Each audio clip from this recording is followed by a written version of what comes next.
Good evening, everyone. I trust we're all doing fantastically.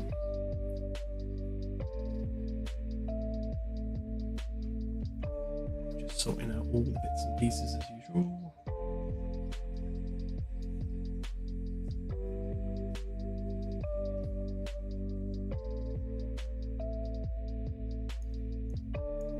Right, there we are. I think we're all set up.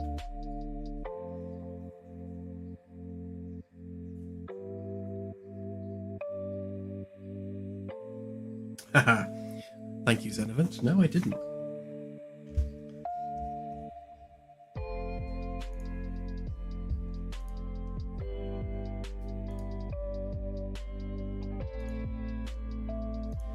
Okay, I am now Do Not Disturb on Discord. And I've closed my emails, so we shouldn't have anything popping up causing any interruptions. Fingers crossed anyway.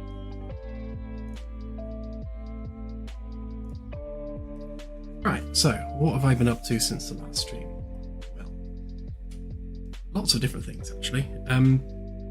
Sort of in engine, I have fixed the ship being in the wrong place. And I've sorted out the ability to change all the various focuses on the GPS. It's a little bit confusing, but I can't think of a more efficient way of doing it. So the way this works is that you can have the display either centered on the middle of the galaxy, as it is now, or you can center the display on the actual focal point that you're using, be it a manual location or the ship itself. So you can see now that the label there will update.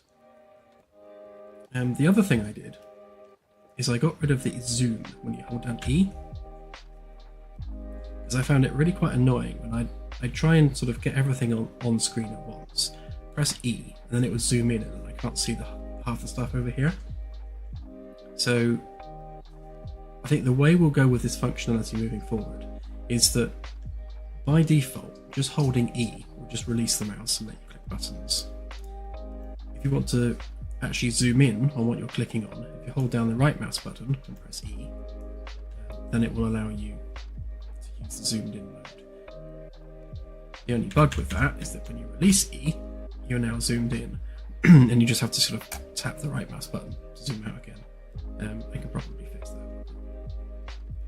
I prefer it this way. I prefer just being able to just hold down E, press buttons without it zooming in.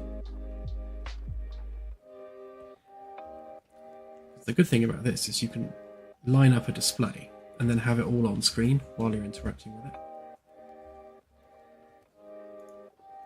So, if we just give ourselves a different location there. So you can see now that as I switch between the different modes, the galaxy's moving and the location is locked to the center of the screen. If we focus on the galactic center instead, you can now see that the actual focus location is moving instead. So that's the idea between the two different modes. And it's really just a preference thing for people. Some people want to see the galaxy in its full extent, and other people want it focused on the ship. So this should allow for every possible variation that anyone can think of.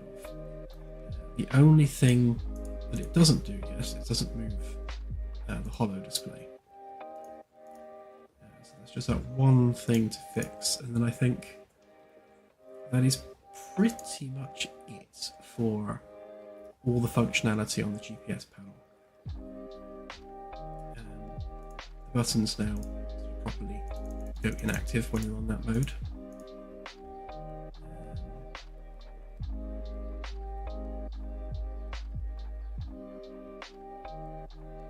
Yeah, clicking and dragging, it is definitely beyond the scope of what I know how to do with UMGs.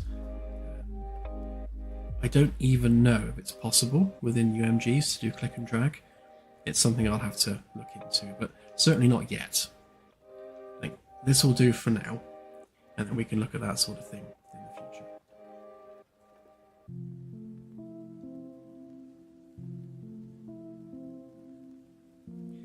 Hi, Thomas. Yeah, sort of. What we will be doing is, if you go into the game settings on accessibility, it's not there yet, but I'm going to have a zoom slider, so you can define just how much the game zooms. So right now, by default, when you hold the right mouse button, it kind of zooms that much. And I'll have a slider there so you can define, literally zooming into a single letter if you need to. And then obviously, if you then hold down E, you can now use the display and everything at that zoomed level. So if you're having difficulty reading the displays, hopefully that covers every scenario.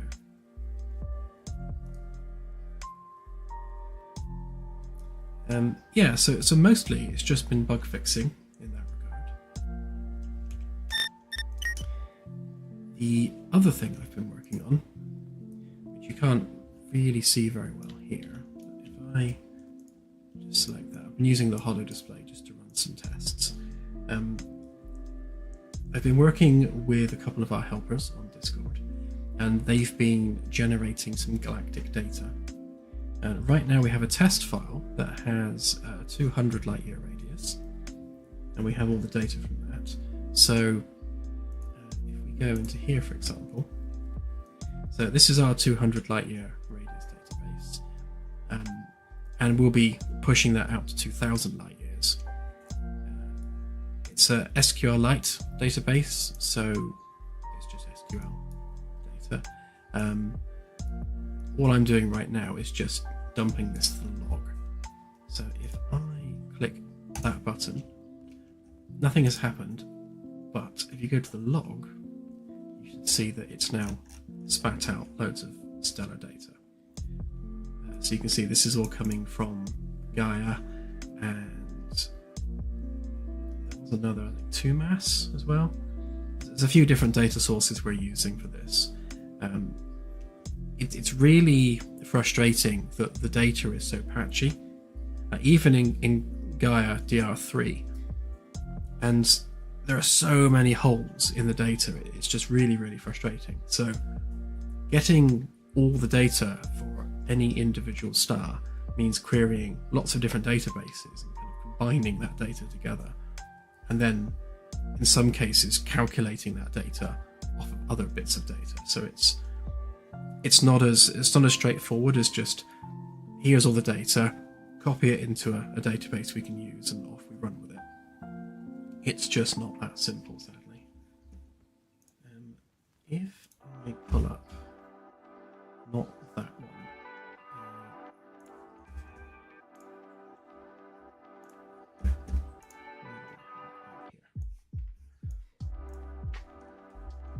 so this is just a copy of that same data. So if we run our query, so this is the data for the Sol sector.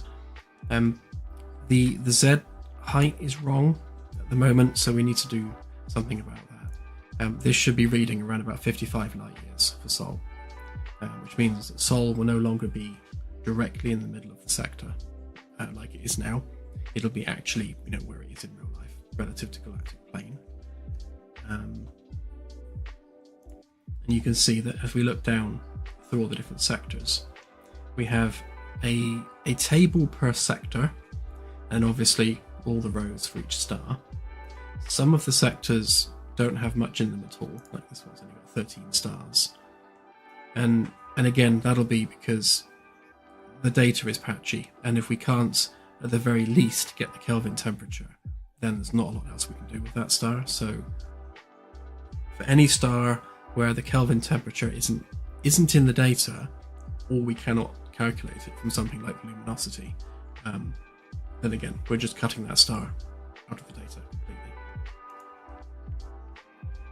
And the way this is going to work in game is, because we've essentially given the XYZ coordinates as the name for the table, so this is all the individual sectors, we can check to see whether or not a table exists that has more than one row in it. And if so, then we'll use this data, and then we'll backfill any missing stars. So like this one's only got 2 rows. So we'd include those 2 real-world stars and then backfill with procedural data. And that will be based on the calculations we do for the sector, which is all of this. So if we, for example, like the G-class stars, obviously we'll have a target population for number of G-class stars. And if we don't have enough G-class stars in our real-world data, then we just make up the difference procedurally. It seems to be the easiest way of doing it anyway.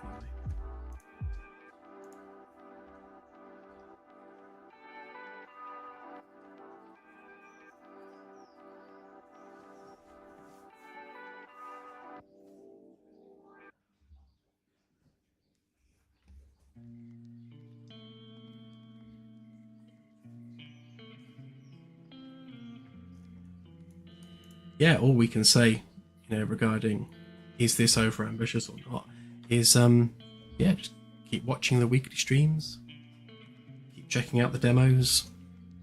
The game progresses every single day.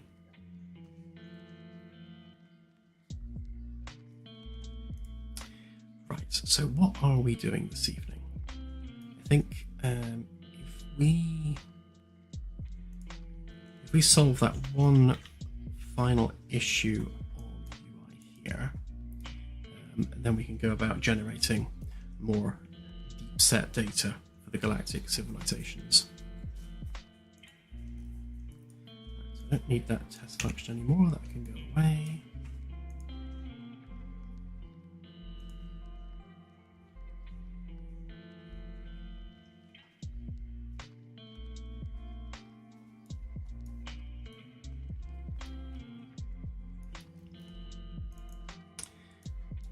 So when we generate this,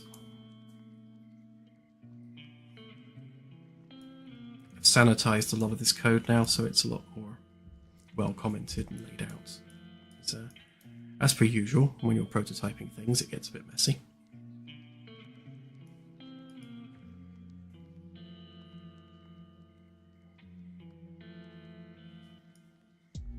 Okay, so one thing we need to change here. So we need to have awareness of the current focus. Because we've got the focus location, but we also need the display focus as well.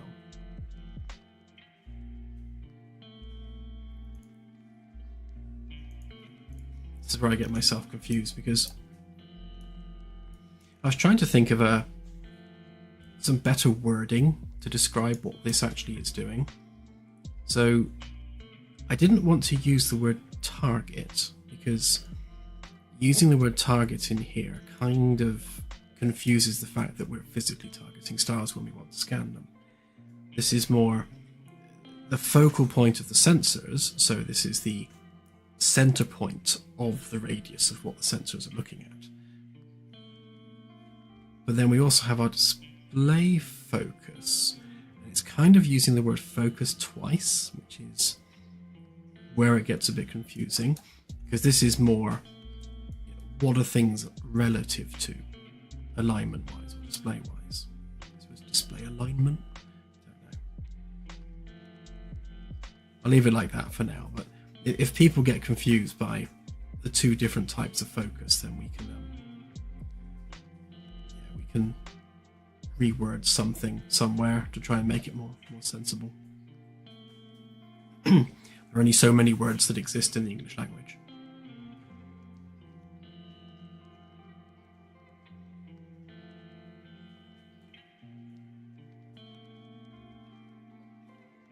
Yeah, forward focus confirmed.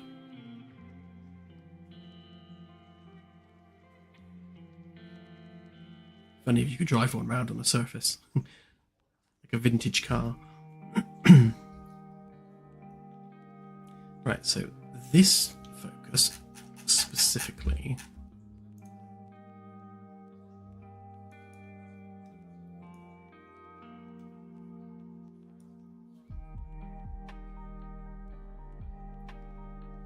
so we got our display focus.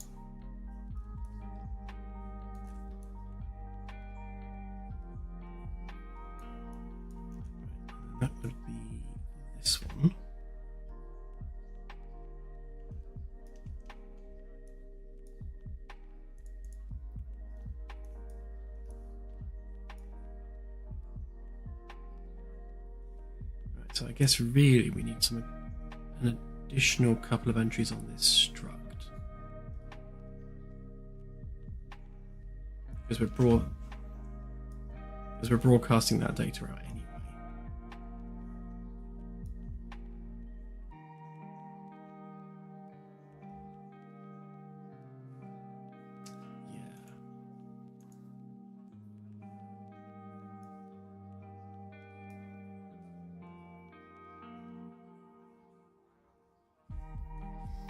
Probably be easier not to get confused with this is rather than just saying focus, we call that focal point, and then the other one would be display focus.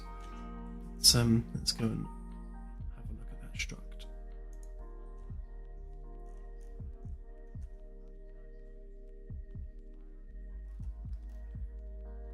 And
right, so as per our usual Unreal bug, the moment we save this struct, it's now going to bug all the blueprints that reference it.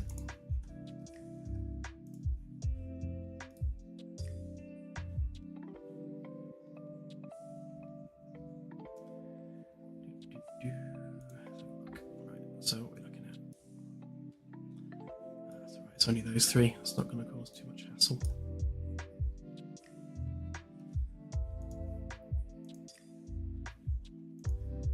Recompile that one, recompile that one, and recompile that one. Right, that should be that sorted.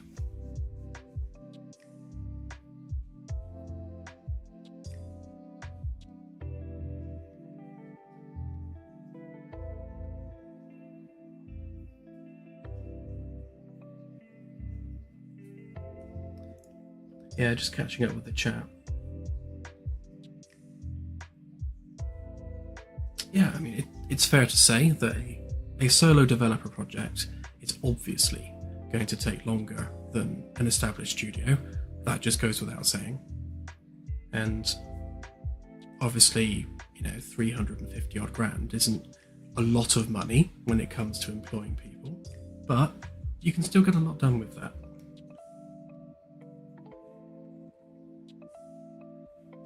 And yeah, we can only do what we can do, really. I guess from our perspective, we're streaming development twice a week. We're releasing development builds twice a week, after every stream. What more can we do than that? If that's not quick enough for you, then check in 6 months, see how we're getting on. No one is being held hostage.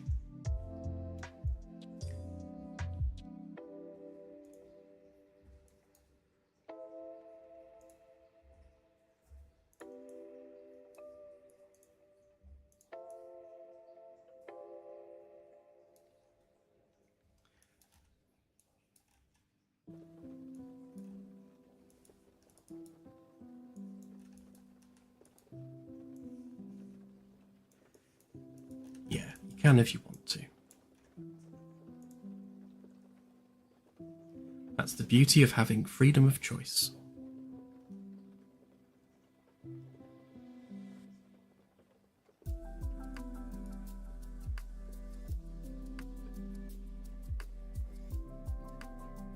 Yeah, I think, another thing that's worth pointing out is that early access is just a line in the sand, really. It doesn't actually mean anything, because for the bulk of our player base, which are already having access to development builds, they've already got the game.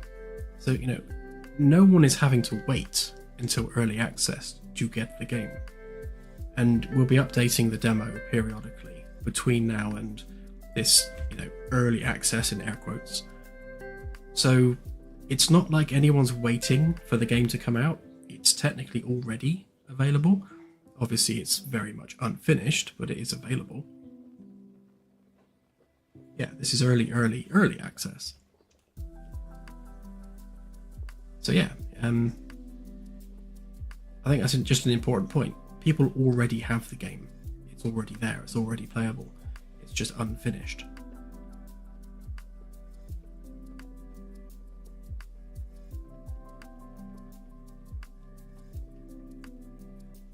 Yeah, reference point is a good one.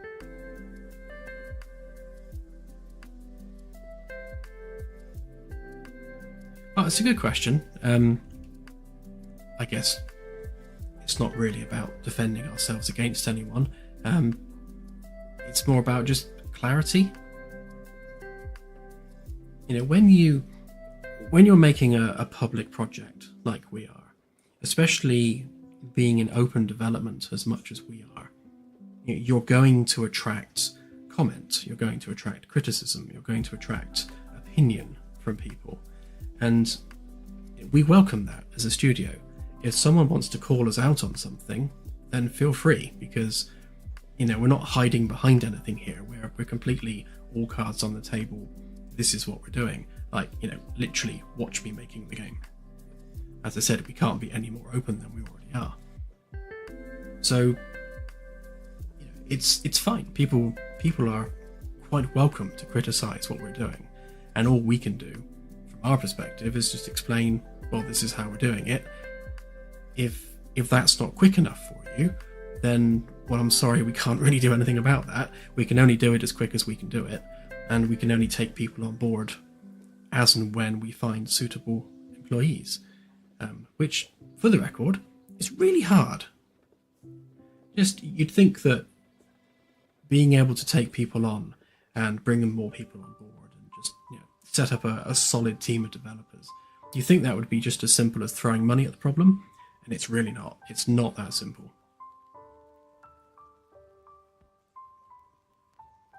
But yeah, I welcome the criticism. I welcome being challenged.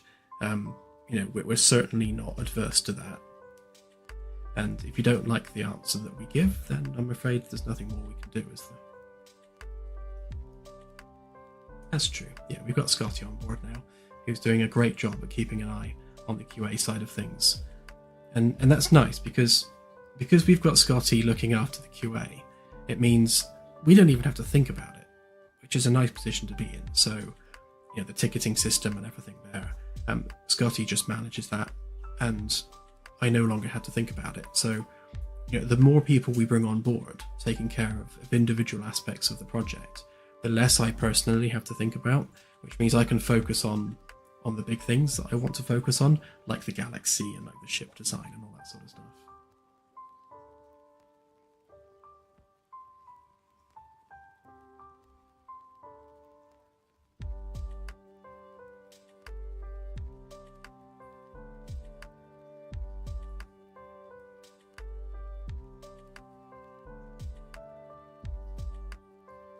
there's a lot of legalities over employment, especially international employment, and just simple things like getting contracts drawn up. The solicitors have quoted 2 weeks to do the contract, and then the solicitor went on holiday like the day after giving us that quote, so that didn't help. And the price that they quoted for the contracts was too high, so we've had to renegotiate that. It's just little things. Managing a studio is very different from making a game. They're different skill sets and they take a different amount of time.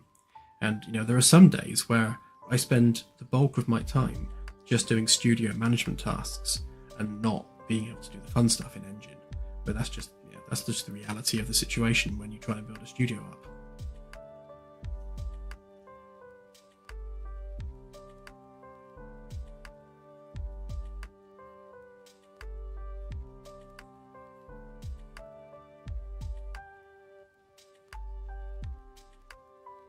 Thanks, Aaron. Optimization is always something I focus on, and generally people will recommend that you don't do the optimization until you're finished. So get it all done first, then go back and optimize it.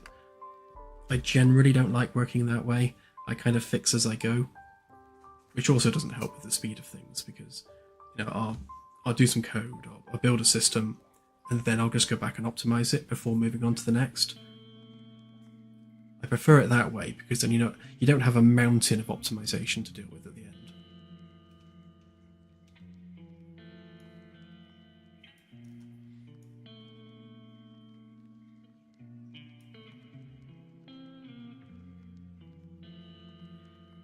Right, so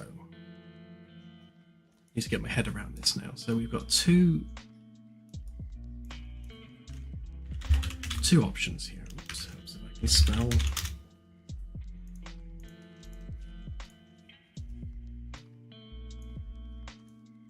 So each of these needs to split off, because we've got. Actually, I can probably just run a select on that instead. That'd be easier.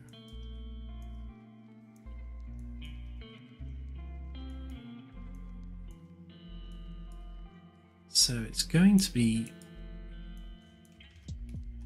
the X and the Y that we're going to have to tweak.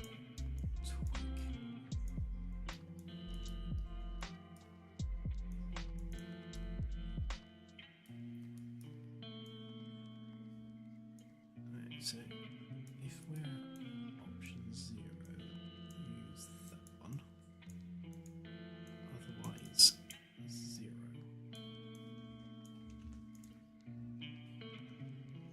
I think that should be enough to achieve what we want to achieve, but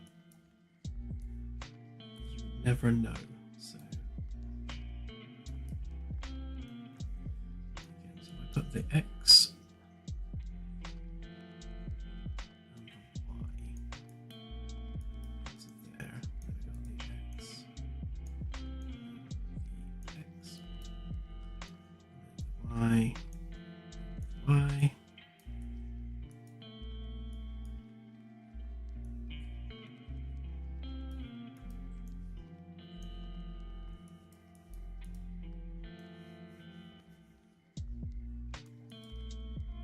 Fix the spaghetti afterwards.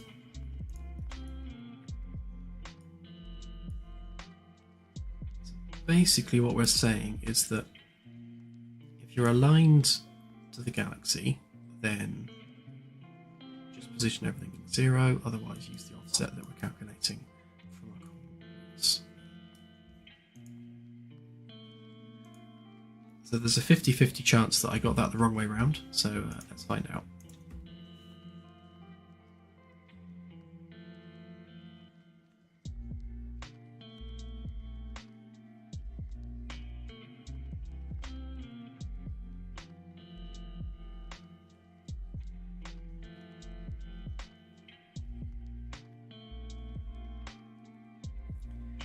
Ariana, yeah, you're right.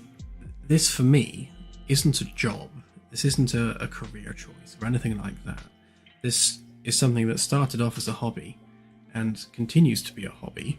And obviously it's more than a hobby now because we have commitments, deliverables that we need to focus on. But ultimately, it is still my hobby. So I'm going to keep working on it regardless until it's done because it's what I do for fun. So yeah, so regardless of anything else, I'll still be working on this.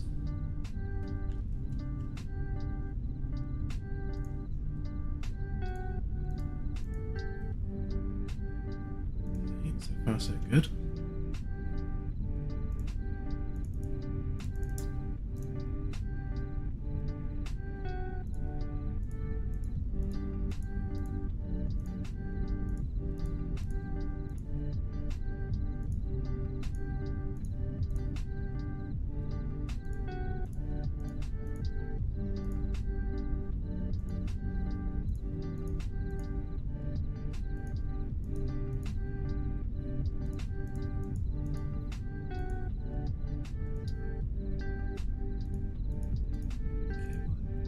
Seems to be working, other than the fact we're not switching to the location there. Though saying that, we need a marker for that as well.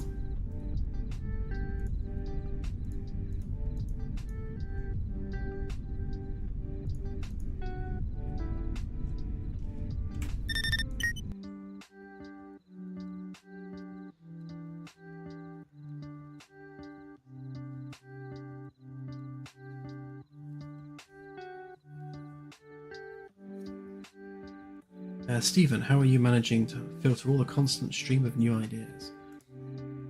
Well, Claire helps a little bit in that regard. She's I've in the past I've called her the gatekeeper of feature creep. Well, can't speak. The gatekeeper of feature creep, or the mistress of feature creep, depending on which way you want to look at it. She is there to make sure that I do not go, ooh, this is a good idea, let's add this to the game. Because I have loads of ideas that it'll be like 3 a.m. and I'll be sleep deprived and working on something, and then this crazy lunatic idea slips into my mind, and then I spend the next 2 days building something. And that's why we have chairs that you can wheel around inside the game. That's one of those ideas. And I had to defend that and fight Claire with that one because she was like, you don't need wheelie chairs in the game. Why on earth do you need wheelie chairs in the game? And I was just like, just because we need wheelie chairs in the game. And now we do.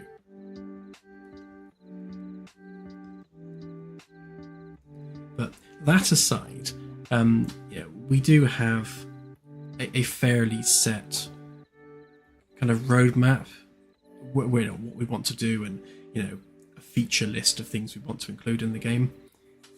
We're trying not to deviate from that. So we might have little ideas here and there, related to the main things that we're developing.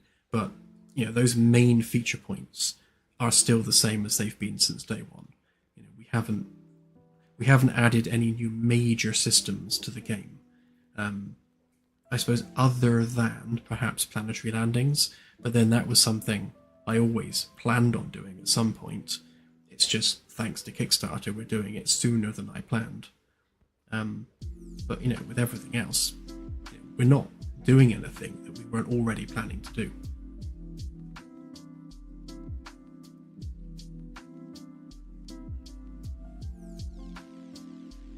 Yeah, that's true actually. Claire was dead against us having pets from alien worlds, and I was like, but remember that cute little finger clingy thing from Flight of the Navigator? We need that in the game. We need to go to an alien planet and find this cute little fluff ball and bring it aboard the ship, and now that's my little pet, which I shall love and snuggle every single night. And Claire was like, no, because you can't take creatures out of their natural habitats and store them on a starship. That's just not how we would do things. And I was like, but it's fluffy. So, yeah. I won that argument.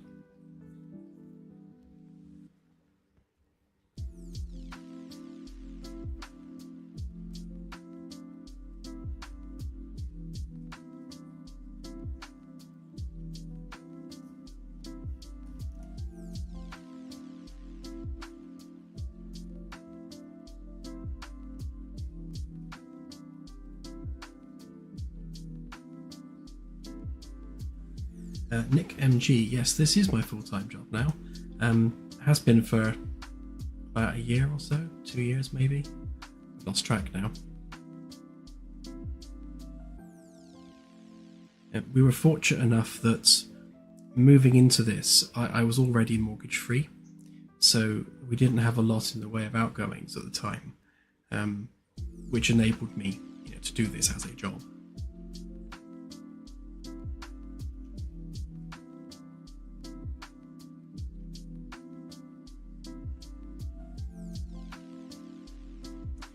How do we filter ourselves to avoid blatantly ripping off existing sci-fi franchises?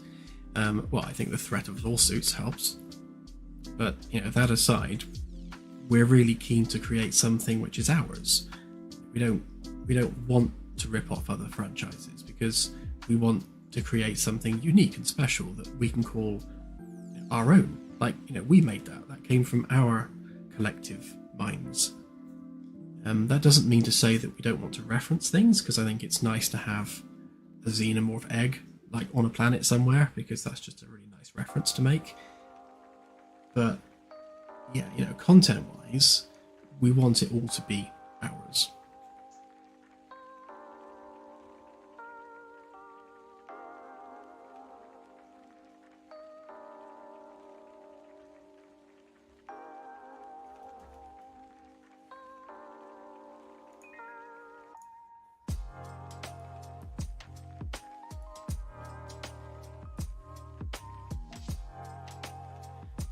Realised it would help if I actually connected up some variables, wouldn't it?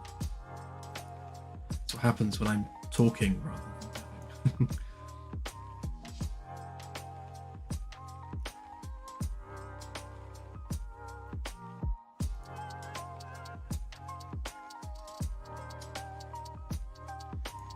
So actually, no, I can't rename these, can I?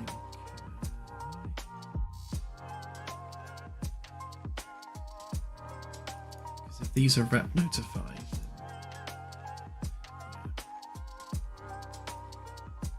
then messes up the on rep functions, which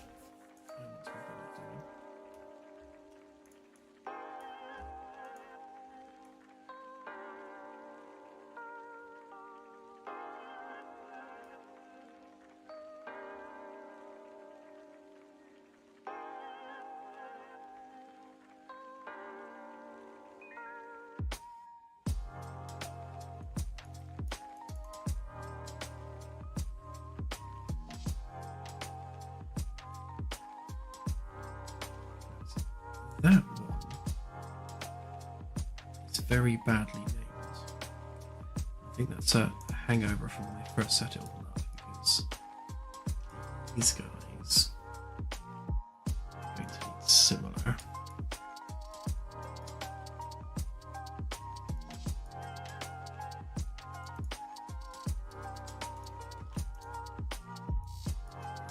That needs to go.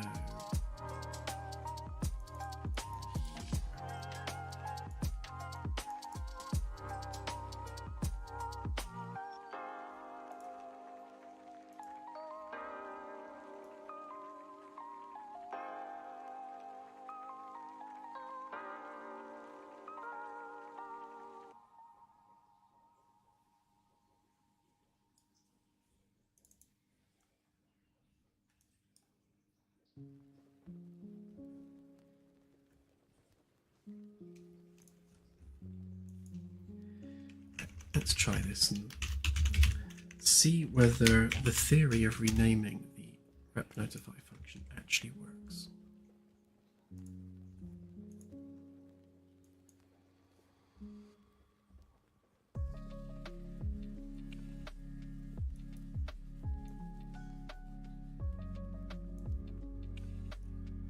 So it's just made a new function there. So if I delete that one,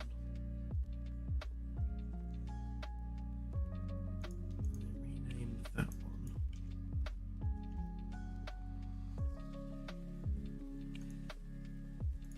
Will that still work?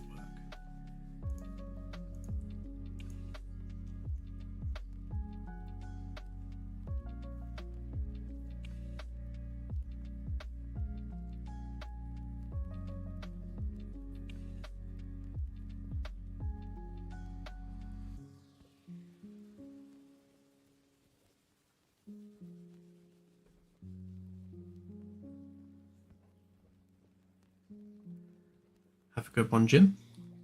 Thanks for watching again.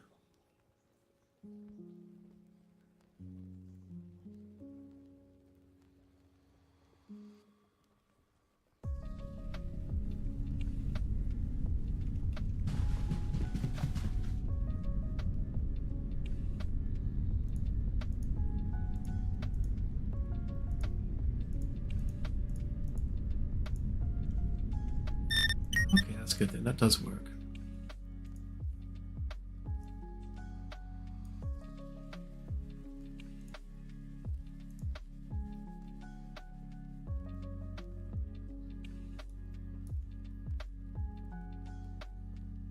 So if you are the focal point, then you need to be the display focus.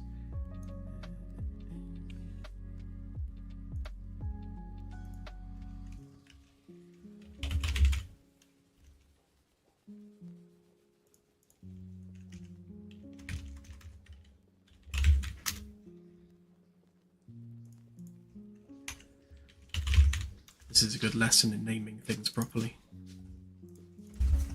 Oop, didn't want to bring up that then.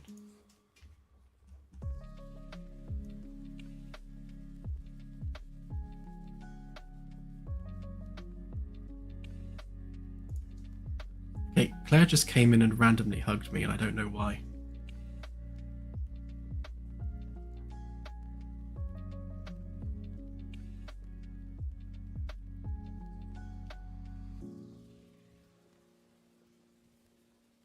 She had a mischievous grin on her face as well. I don't know what was going on there.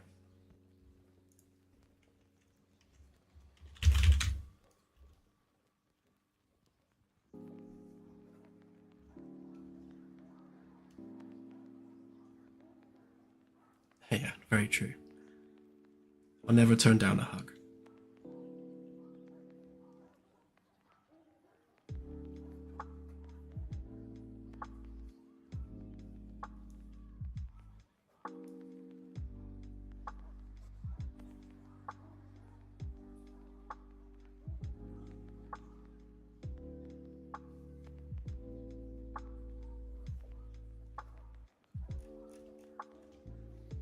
Okay, thank you, Kyle, for the random hug. I appreciate it.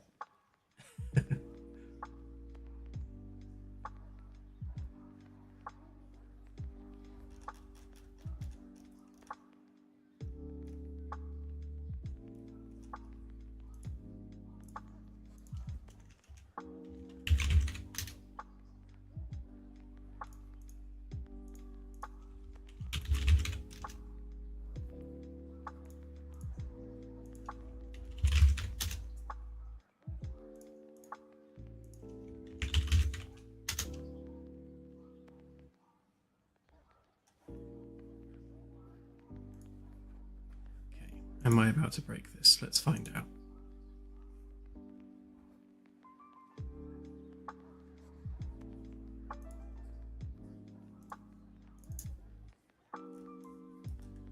No, seems to be fine.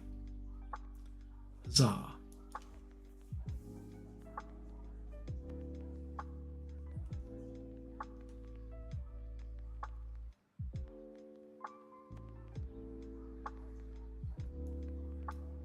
Although, why are those transposed?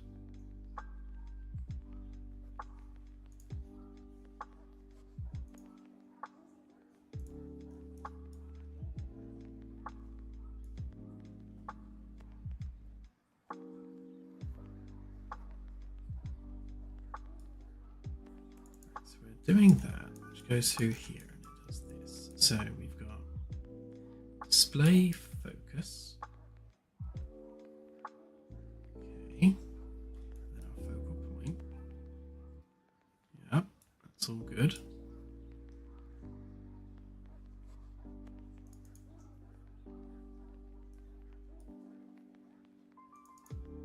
Right, that's all good. That's all consistently named.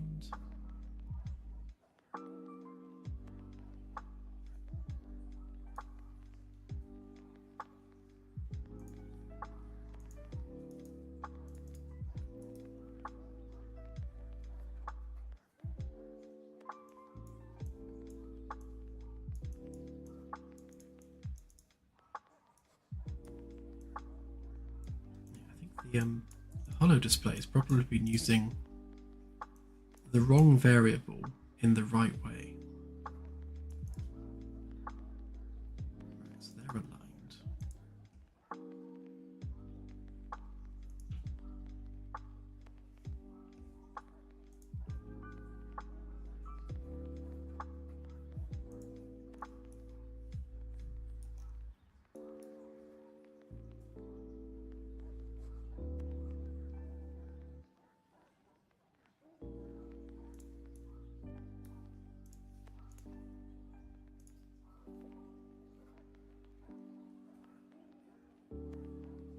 So our focal point is this one here. So this is where we're selecting between our manual location or the ship.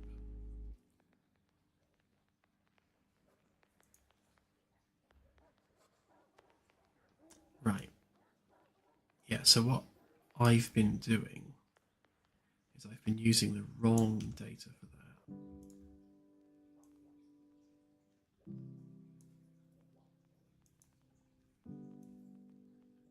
Yes, because I've been treating it like the display focus, so that makes more sense.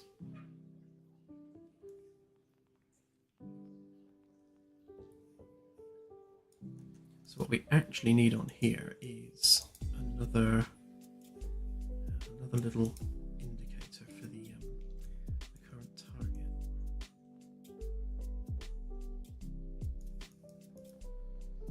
I shall just borrow this one.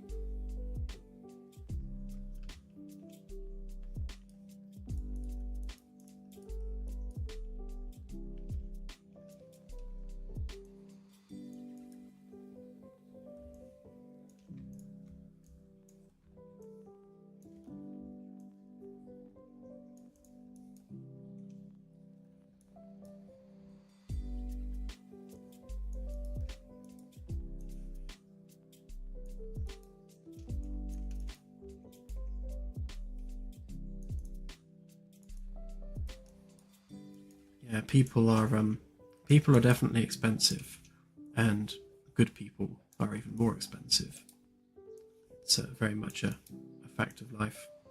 But you know, there are pretty decent developers out there who, you know, haven't been in the AAA industry all their lives, and you know, some of them could be fresh out of uni or just starting off in their careers, and they're still, you know, really talented people.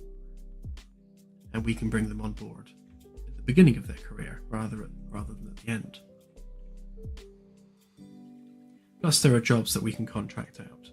So one of the ways I'm looking at this is, rather than, say, bringing someone on board full time to work just across the board on things, is to maybe approach another studio and say, you know, we have a job that needs completing, we have a system that needs building.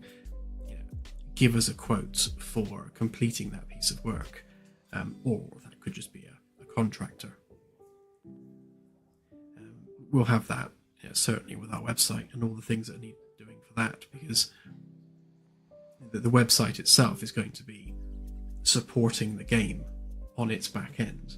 So we need a really experienced, either a company or an individual who can, you know, work on that long term. But again, we could handle that by way of just an agreed contract price rather than paying someone yearly.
plain old sphere there. So, yeah,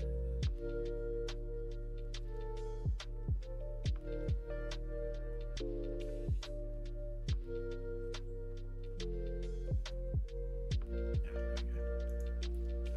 Plain old engine meshes sphere. That's what's needed. Transparent red, I think.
Yeah, it would definitely be nice to be able to just approach a company and say, we need this system building. Give us a decent price for this system. Maybe get a couple of quotes, a couple of different studios. Depending on what it is we want built, it's probably going to be cheaper to get it done through another studio than it is to bring someone on full time to make that system. But there's a few systems that we're going to need that for, not least of which the character system, which needs a complete overhaul.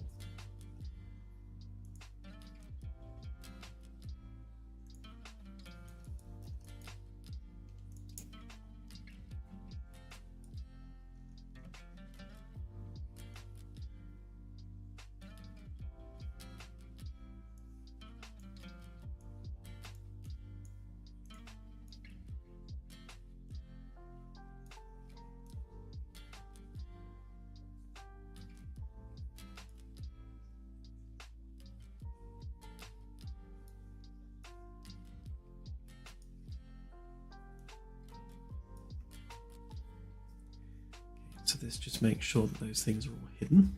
I want them visible at the start.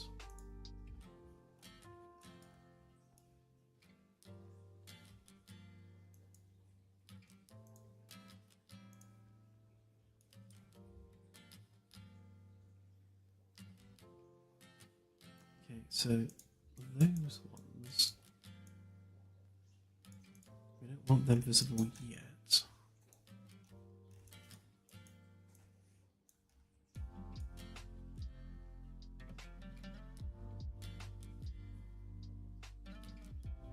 So that one would be 0, so that's where we make them visible.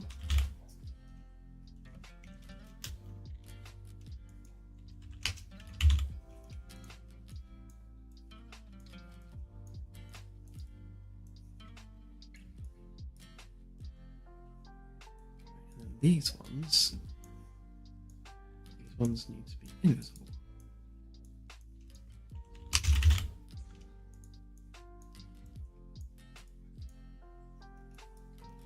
Visible and hidden.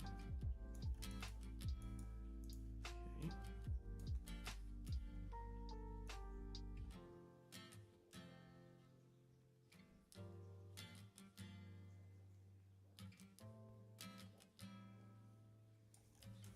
And the same there.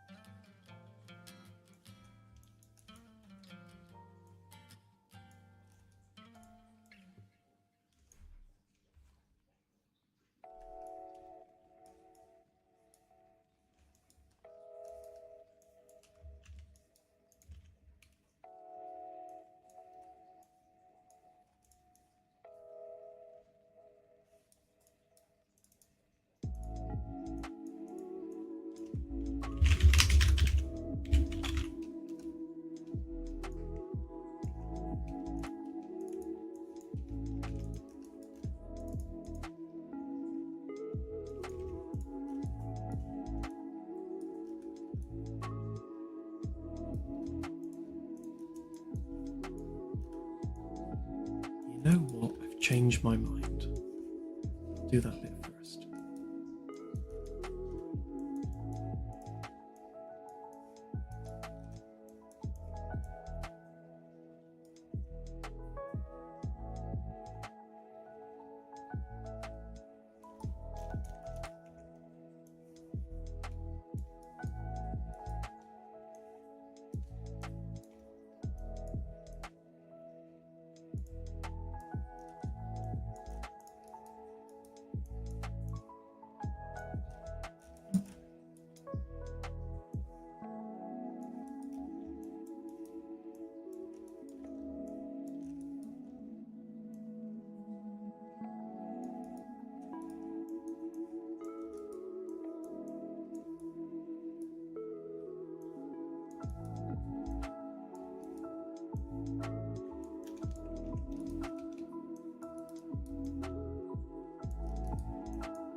Just handles the visibility of the labels.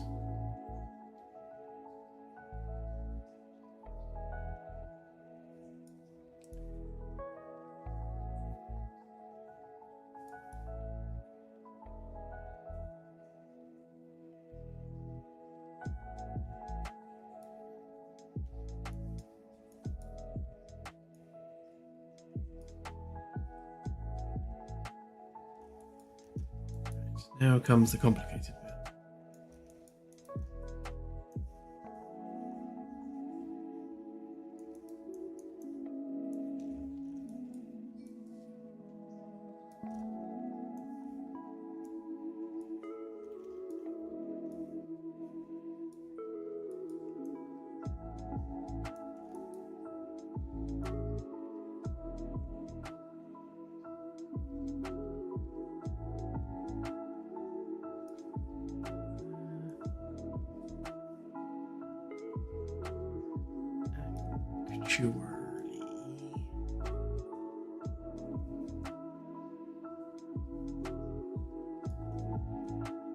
This is probably redundant.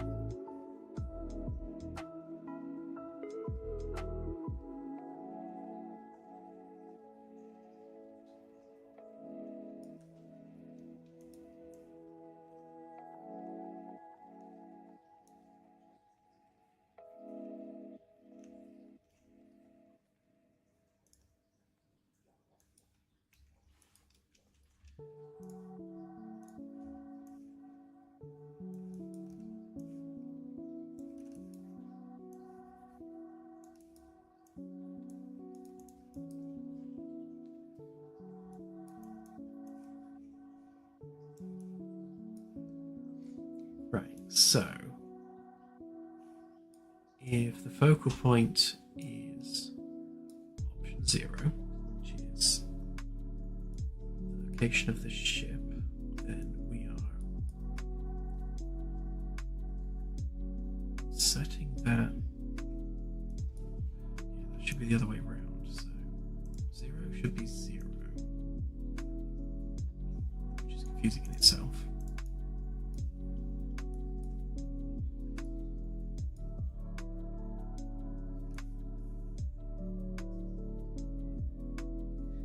Focal point is the ship. We want the ship to be in the middle. Otherwise, we're offsetting the ship to the other coordinates. And the same for the galaxy itself. And then the galaxy should be opposite to that.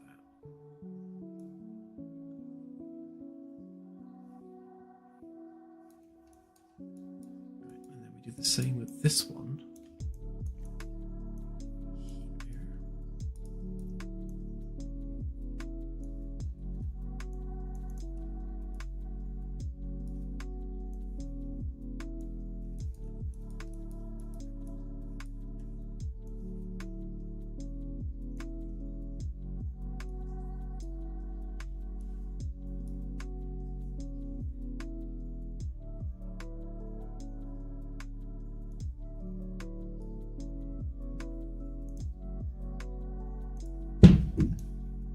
that a quick whirl a minute.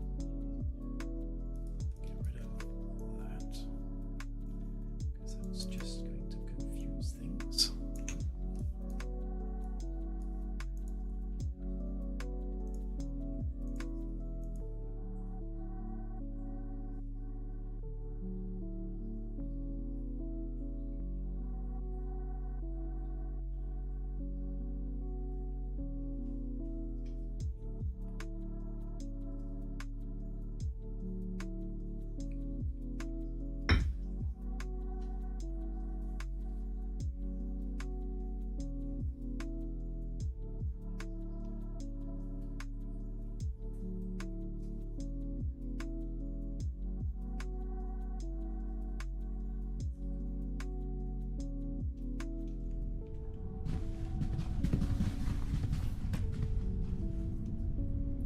Ignore the red ball, I'll scale that afterwards.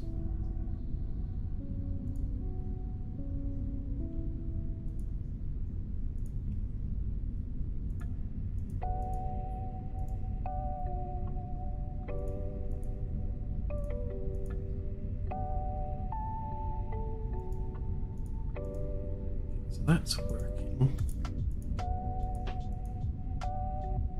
Seems to be working.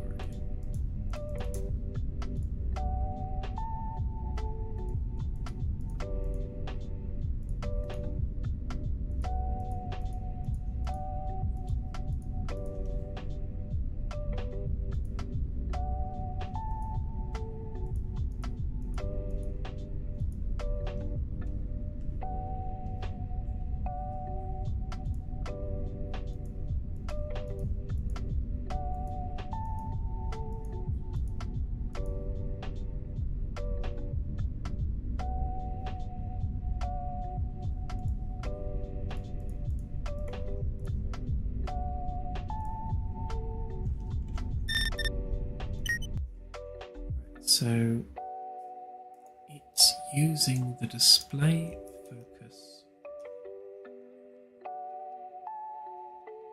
there to determine visibility.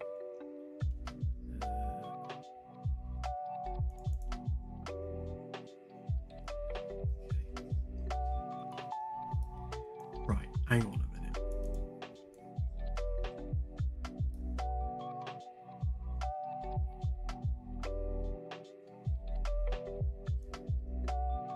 Just trying to work out in my head if it's better to deal with the location of the galaxy first and then the label, or work out which label we're displaying and then sort out the galaxy. I think probably the former, in which case, if we move that over there,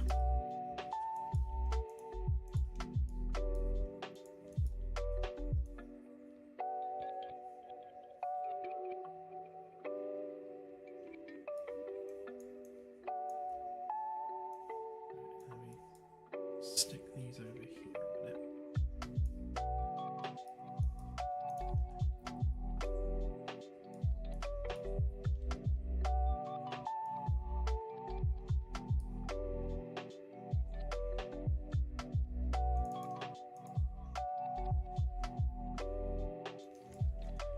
Okay, so if we are doing display focus galaxy, except I happen to know that that is connected to integer value 1. So that would be display focus would be the focal point. And then that can be display focus galaxy.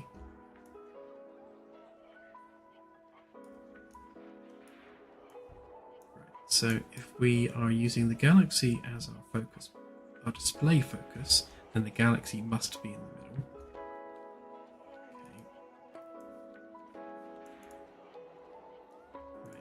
Then if our display focus is our focal point, whatever that might be, then that would be this one. And then we need to just move that there a minute.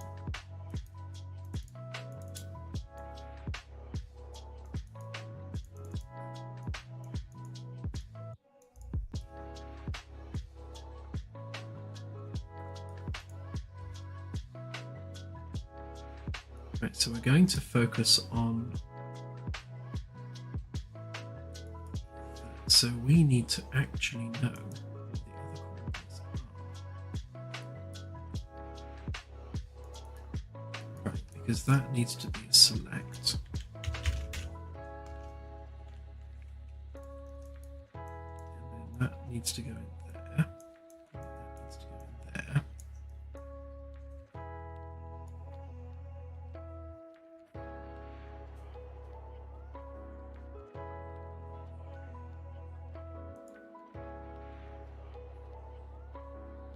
So this, focus on setting that.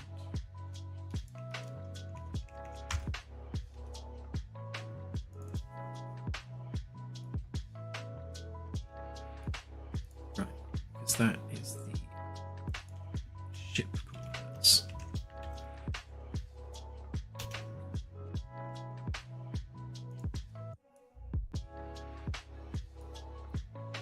It's important to make that distinction because otherwise we are going to get confused. Right, so we also need a manual coordinates as well.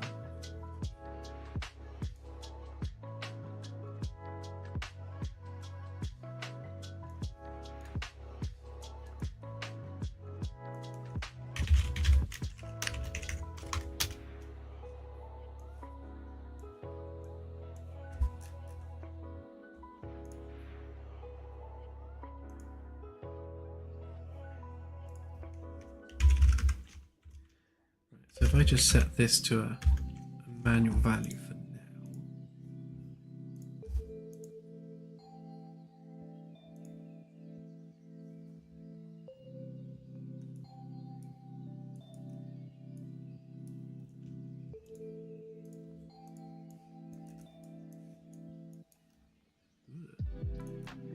didn't want to do that.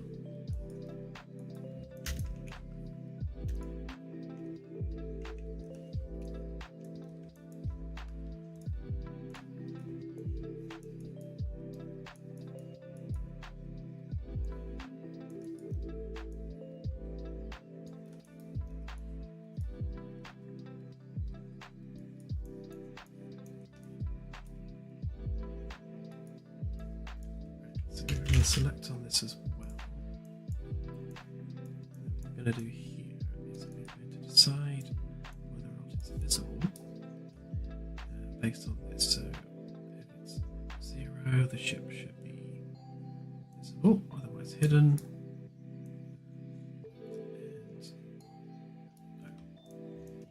And the opposite on this one.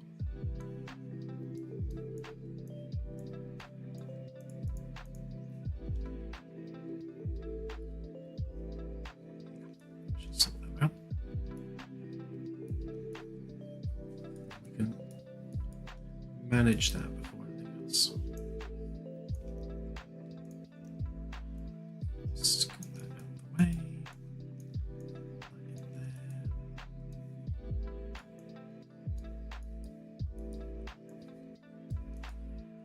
This will make sense when it's done, honest.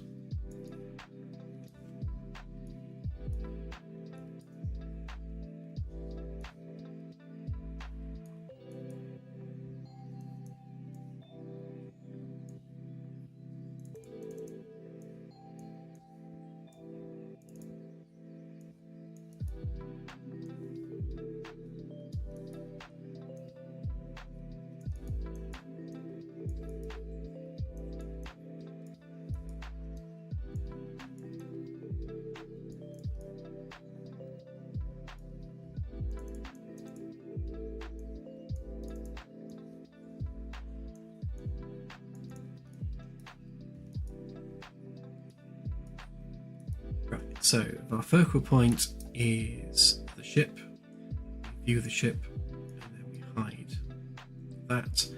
Otherwise, we hide the ship and we display the manual location.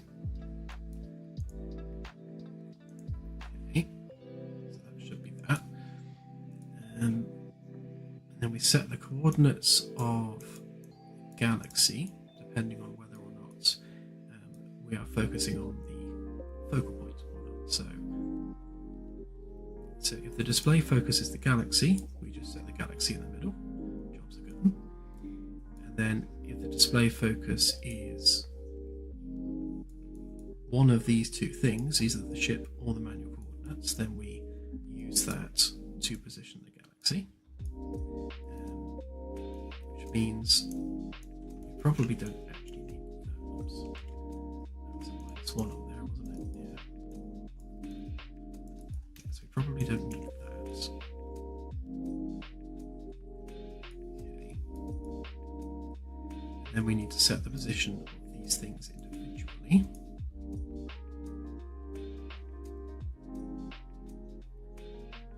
And again, that's going to depend on which one of these we're using. So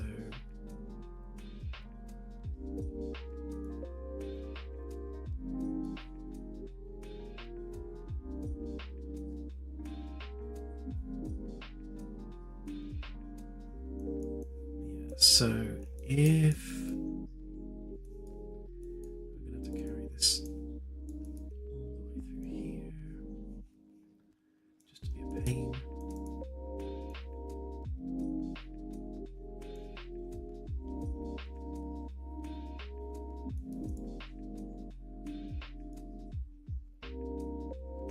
So if we are focusing on the ship, then that can be there.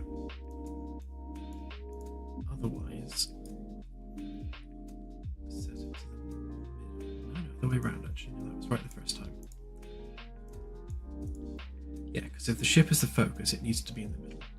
And the galaxy moved around it. So that's that. And then the same would be true for the other one.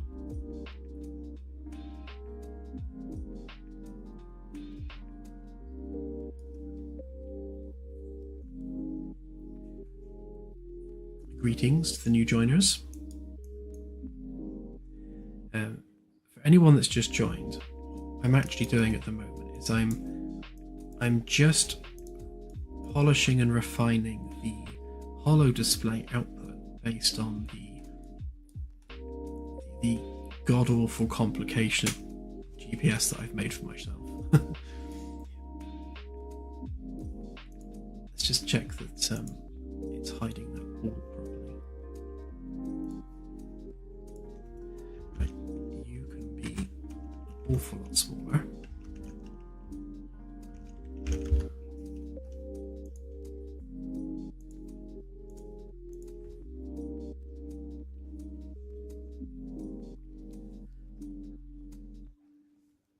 I think one of the challenges of any UI design is trying to make complex information as easily approachable as possible and easily as manageable as possible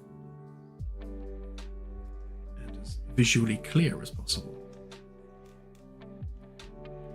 I'm not sure I've completely succeeded there, but it's close.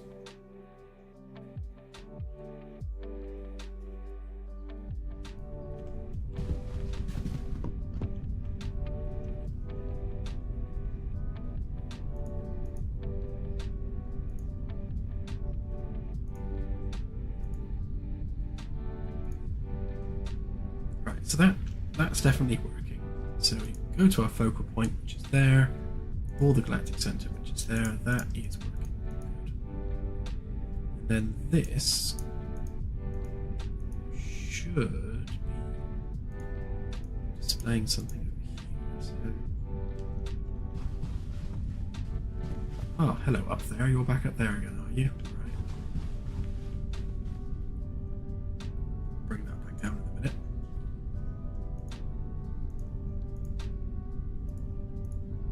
Right, so that should be hidden when we go into mode. It's not, so why not?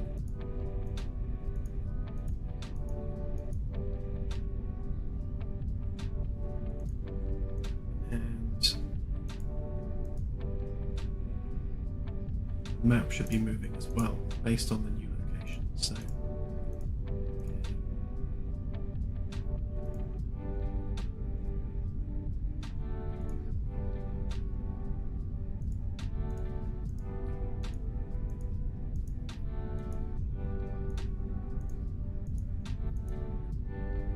That's interesting.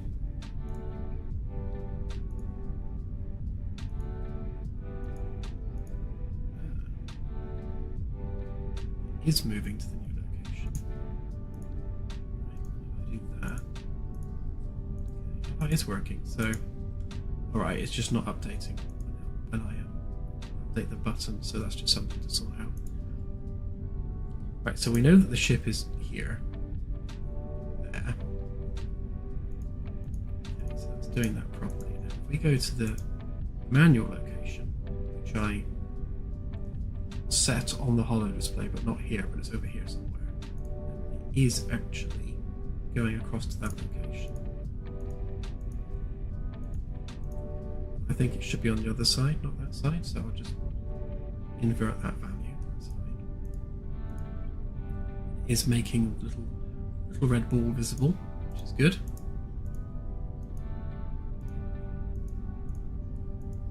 So why doesn't it change when I press this button? Is the next question.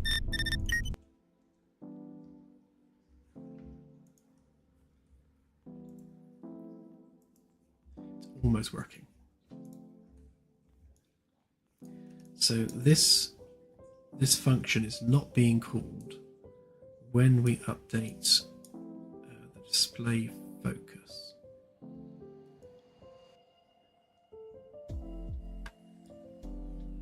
That's probably because I haven't told it to.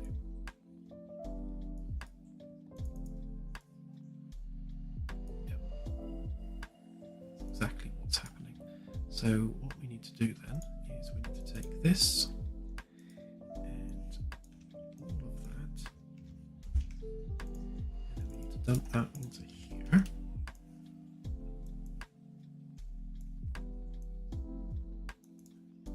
And then we're going to broadcast that out as a global event because that button has been pressed and the holo display will be expecting this global event to occur. Okay.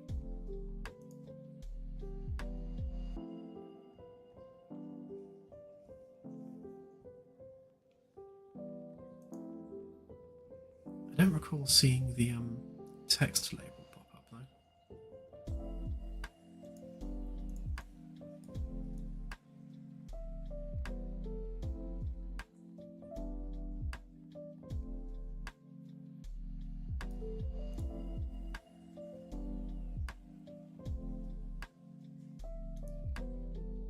Yeah, I took a positive value on that, so it should have been on the other side.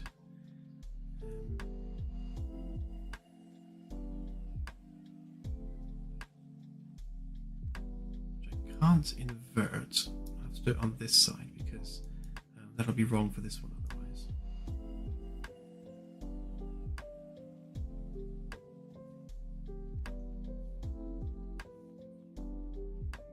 Oh Christ, that's the Galaxy, isn't it? Of course it is. Right, so with this one, no, it is deducting 140 from the value. Oh, I didn't hook it up. Ha!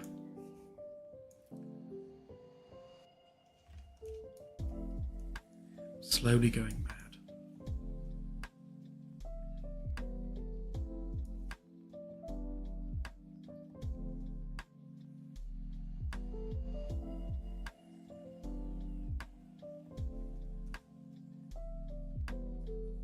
Right, so we're setting the Galaxy position.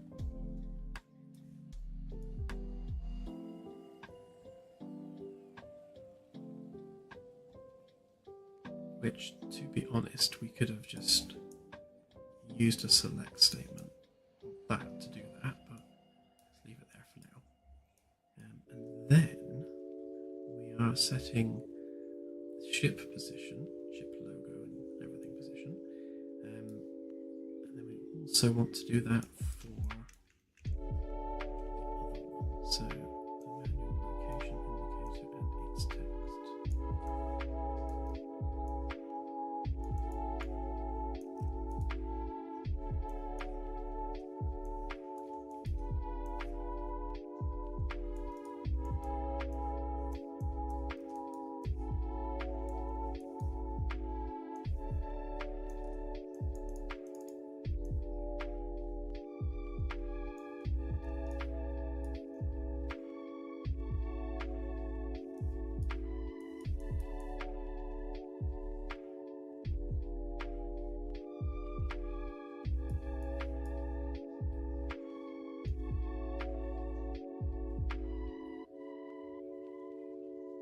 Right, so hang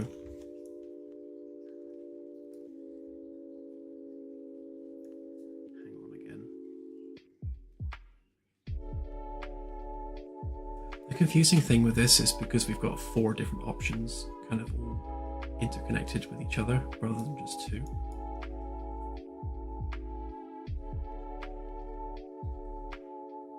So really it's not this one we need for those other 2, it's the bottom one, because that and that are actually referencing this, because we want to know what the display is actually focused on. So if it's focused on the galaxy itself, which would be option 1, then these need to be offset, which is right.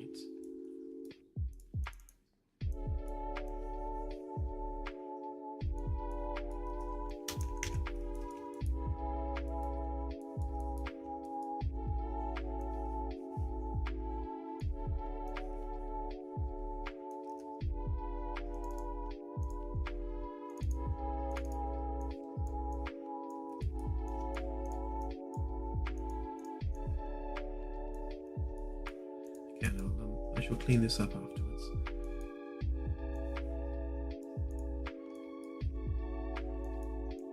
Yeah, so if it's on option 1, then this needs to be offset. If it's option 0, then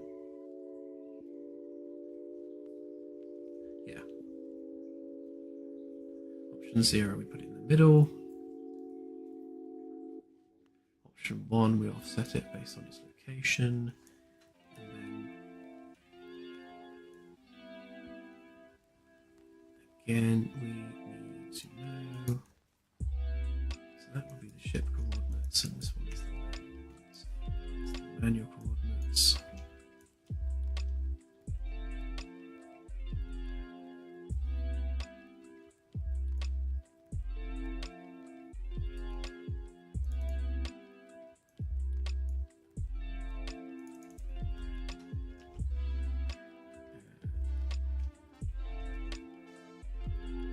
So this is sensor focus manual, sensor focus chip.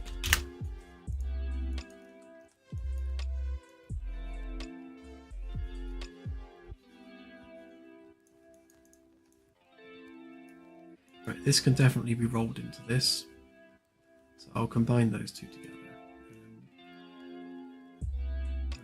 Hopefully covers everything. Let's give it another try. Then I can clean it up.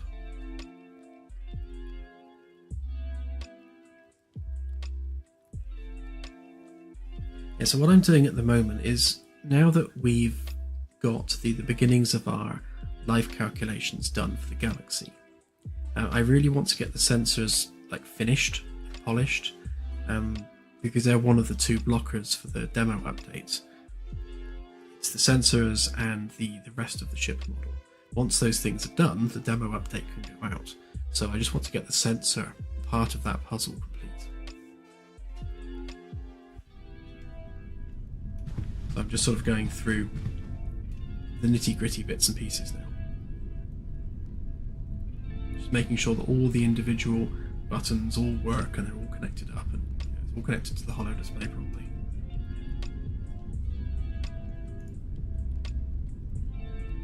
Right. So this is correct. Galactic center done. Focal point, which is the ship, done. So if we switch the focus to that, there we go. So that's working. Galactic center, and that's over there. Side. Oh, okay, so that is in the correct location. but not if we do that. It's moved it off to the other side. Rather, it's moved the galaxy off to the other side. So it's the galaxy that's in the wrong place, not the sensor indicator.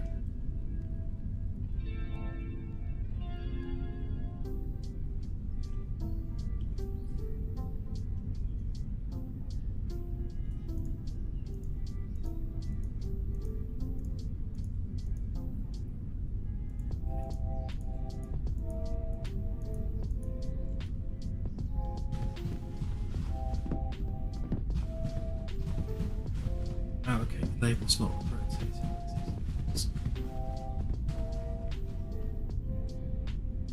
I suppose I should have that say the coordinates, shouldn't I? Rather than just say manual coordinates. Maybe the same one here as well. So rather than just saying manual location, it actually says what the coordinates are.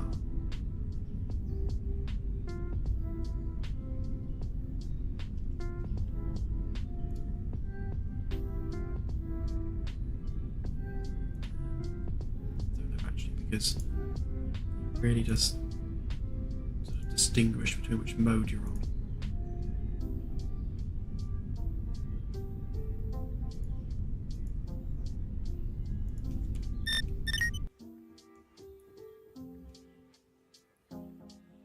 Okay, it's nearly working. So we have a function.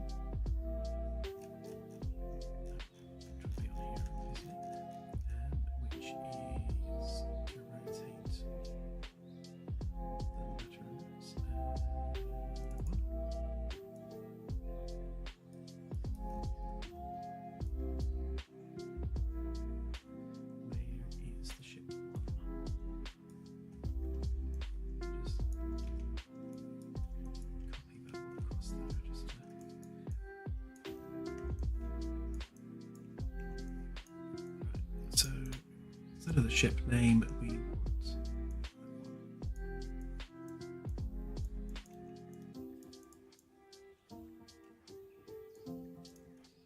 that will handle the rotation of the target indicator.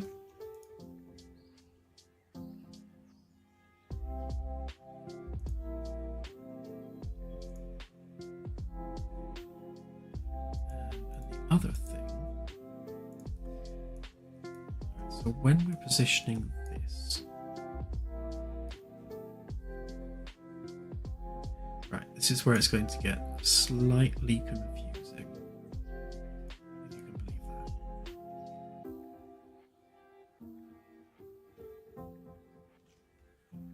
that. Yes, we are planning department to department and individual to individual ship comms at some point. Can't say right now when that will be, but yeah, that is on the roadmap somewhere. Obviously, different things will take priority over that.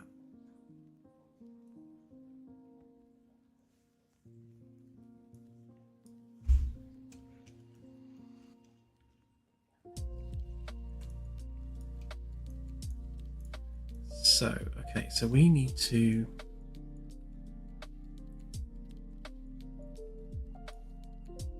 switch on this one.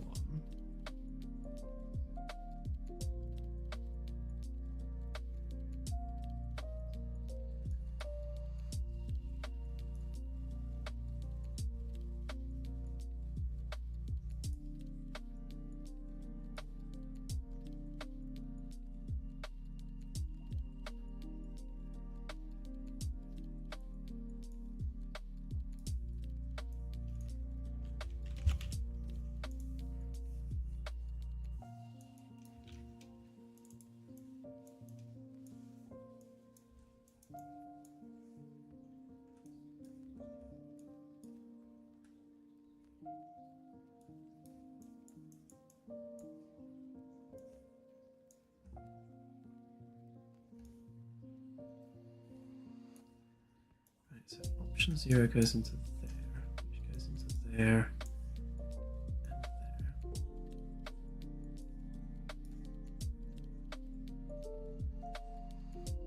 Right, and then that one would go into there,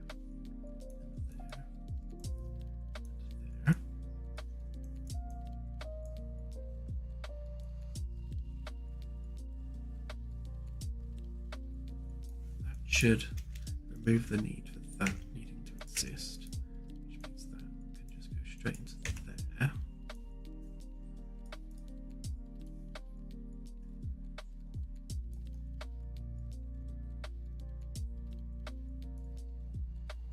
And the awkward bit is this one.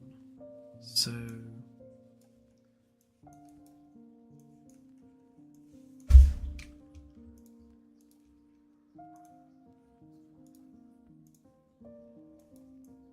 just to be a pain, this is all going to have to get moved down. Right. So that one's fine, that one's fine. That one has to be inverted.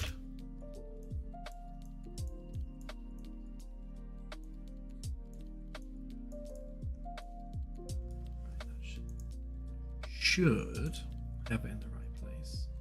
Unless it was this one that was causing the issue, but we will see.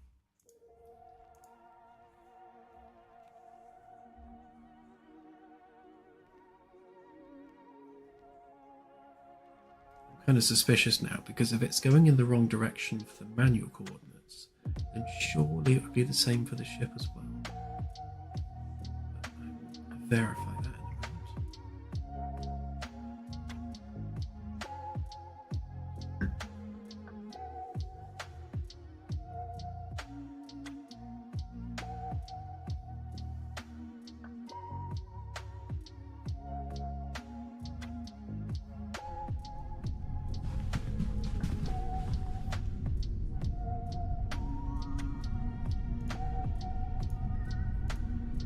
That still works. That works.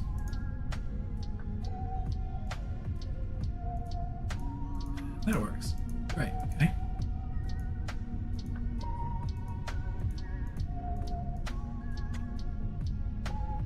Can we zoom it?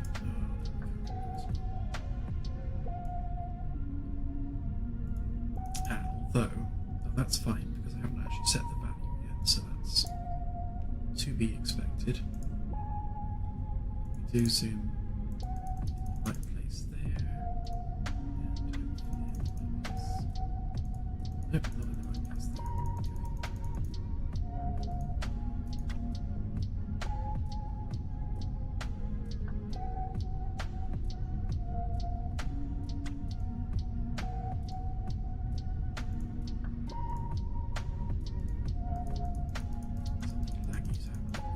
Figure out what that is.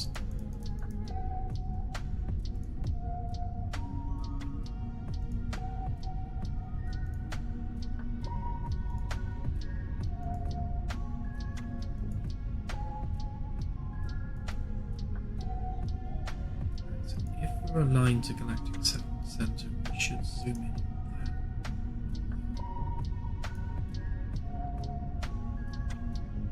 that. And it's switching this to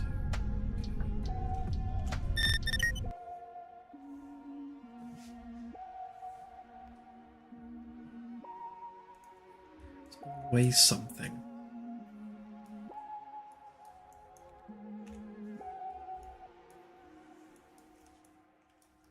Let me just tidy this up before I go any further with it.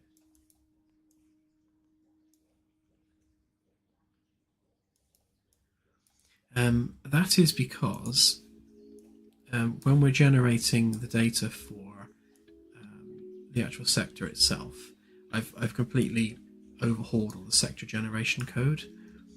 So the Earth coordinates should be getting reported in this sector data here. And I'm not sure that it's been set properly in every case. I will need to double check that. Background states, and then we should have had a description for that as well. It's all set up as expected on the procedural side. Just need to make sure that it's set up on the manual sectors as well. but that's why it's saying 000, because it's not set up properly on here yet. It's next on my to-do list.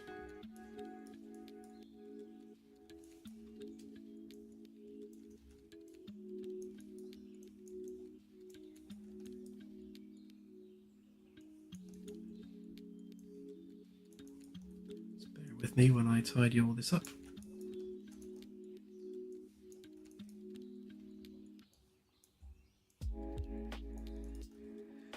Regular viewers will know that I do like a nice tidy blueprint.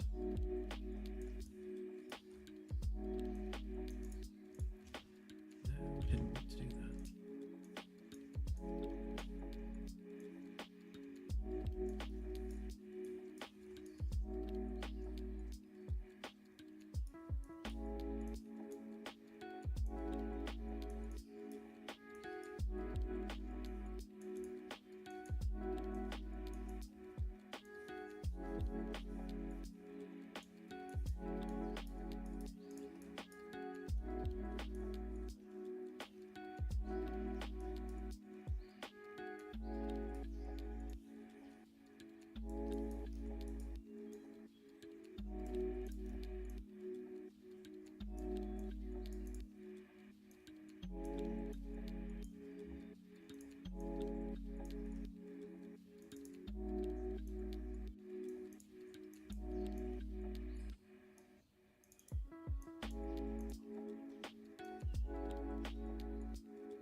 How advanced will the AI personalities be? Will they develop relationships with other AI characters to the player? Yeah, eventually. I mean, we've got things like Dwarf Fortress and RimWorld kind of eyeballed as inspiration for how those things are going to work. If you've ever played RimWorld or Dwarf Fortress, which is kind of like the granddaddy of them all, the AI interaction in those is crazy for the way it generates stories and relationships and things. So we definitely would like something along those lines. Maybe not quite that advanced. We'll have to see. But yeah, sort of something in that ballpark at least. Obviously, that won't be in version 1 of the NPC system. That'll be something which gets developed later down the line.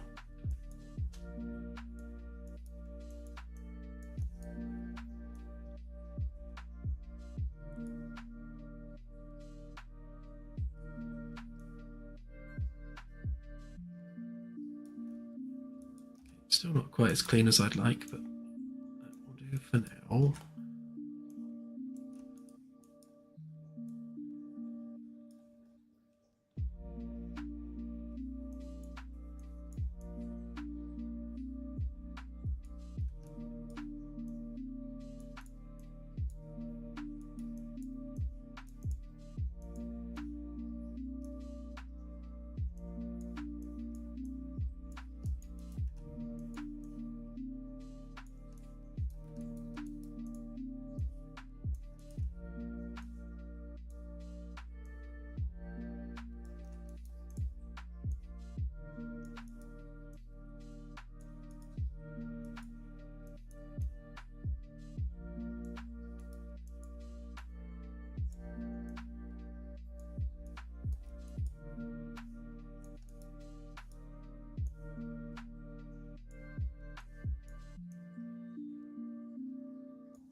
There we go, a bit better.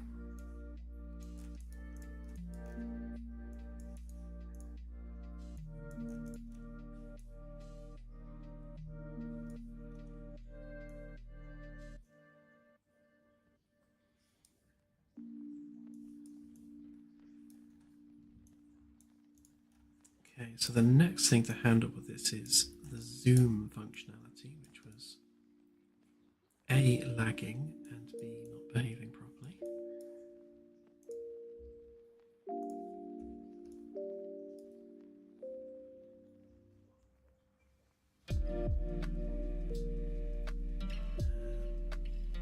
The other thing we'll do is get rid of some of that log spam.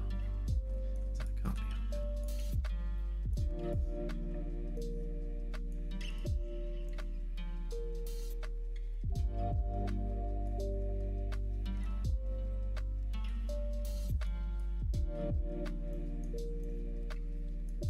So this is all the code for handling the sensors UI side of things. Generally speaking, it's doing the same job, just on the sensors UI.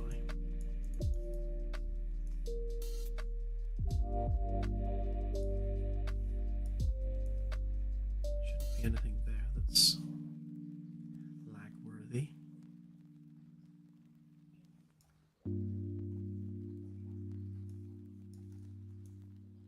Just need to make sure that we're selecting data only. Data only is important because it means that when we actually gather the data, as per on here, it skips generating all the procedural stars, the data for the procedural stars, which are not needed just for the GPS panel. The Sol sector doesn't have any procedural stars right now, so this is not hooked up at all.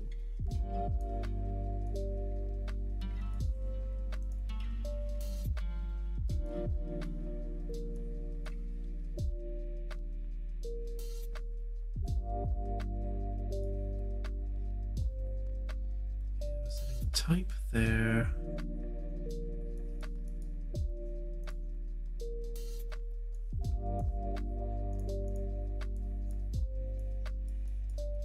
So the ID is being set there. It's giving us our seed. Okay, we're setting the ID there. Type's being set.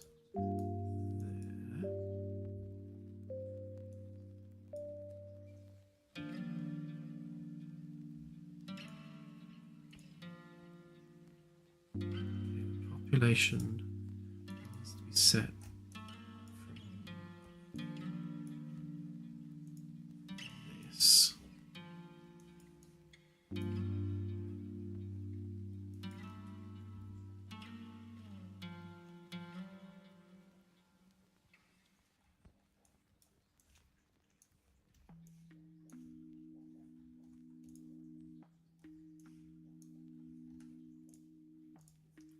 Really, do I have to do everyone manually?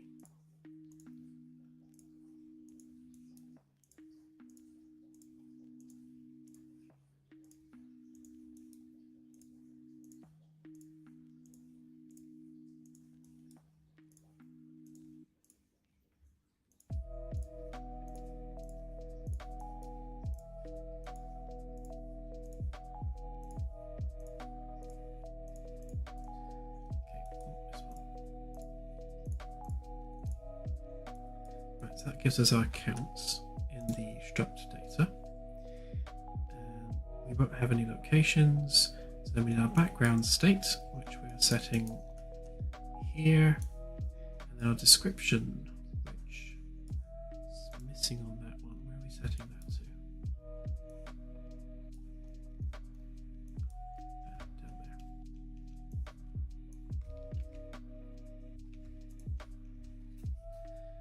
That'll be why that's blank, because we're missing out this bit of information here.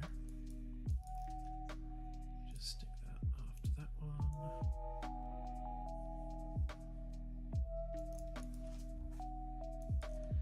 I will collapse these at some point to tidy up this graph, but just while I'm finalizing it, it can stay like this.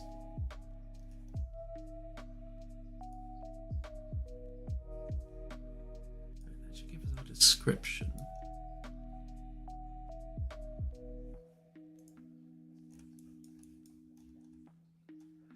We're missing that bit.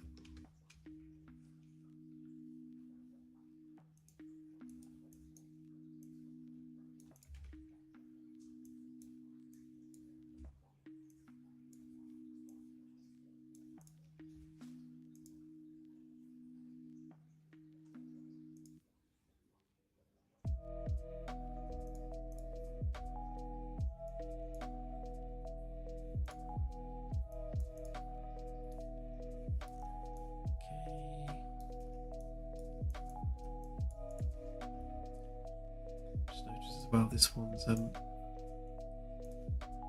clearing out those variables there. Not that you should need to if they're local variables, because they start off blank anyway.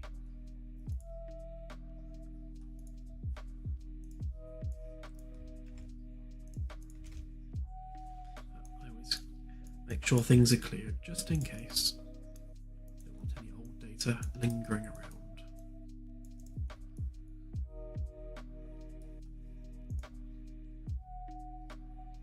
Right, so that should fix the display readouts.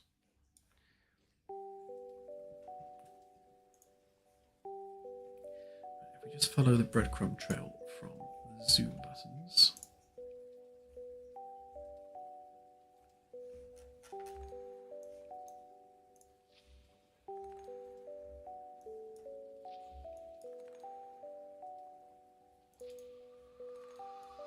Okay, so blah blah blah. Pressing the button there, which comes out just here. We go through here.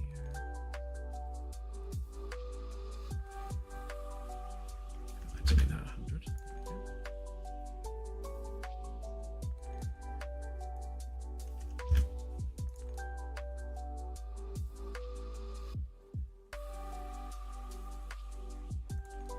Actually, no, we'll go 50.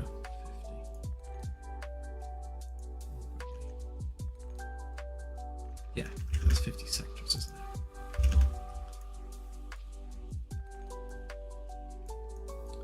Yeah, this is why it was messing up. It's because it's referencing the old data, which is no good.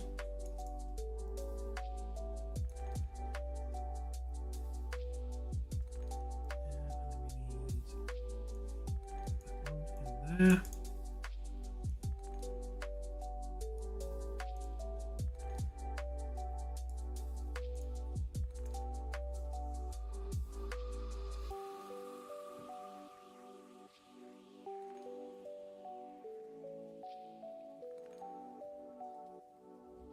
So there will definitely be other alien vessels out there.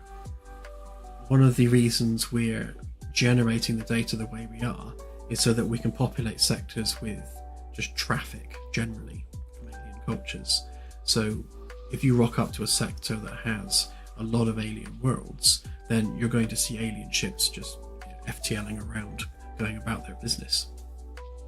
In terms of human presence in space, at least at the beginning of the game, the idea is that this is humanity's first ever mission out there into the stars to look for life and habitable worlds. So there literally isn't any other human presence out there. As the expansions progress and as the story progresses, that will change over time. So as the human race expands out into the galaxy, then there'll be much more of a human presence with other ships and things as and when they get built.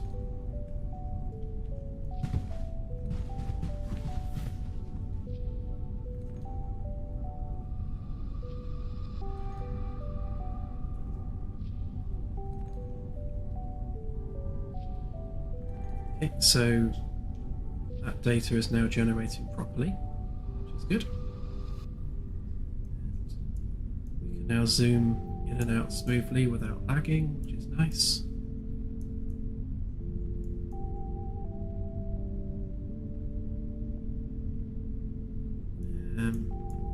That should be moving as we zoom. So it is on here properly, as you'd expect it to. So that needs to be fixed. See, the location needs to be multiplied by the zoom level.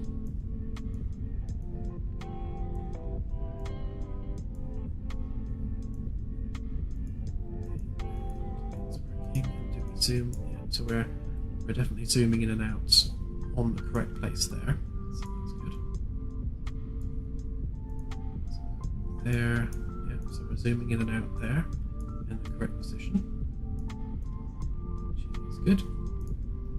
It's probably going to stay stationary there. Okay, so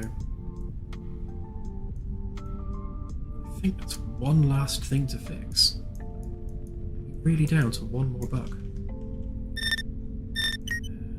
I was going to test something else, and I can't remember what it was. I can't remember. Oh, I just remembered as I pressed exit. I was going to move the ship. Do that next time.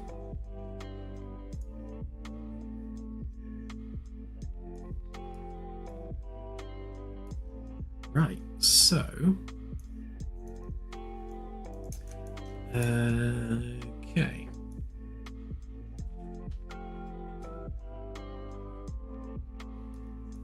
So the position of these need to take into account this.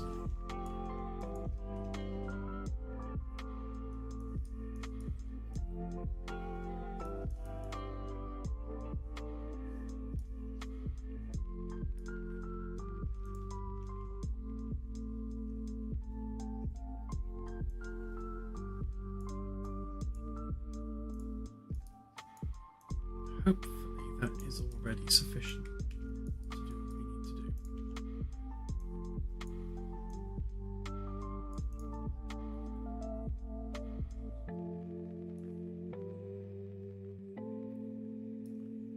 This node here, by the way,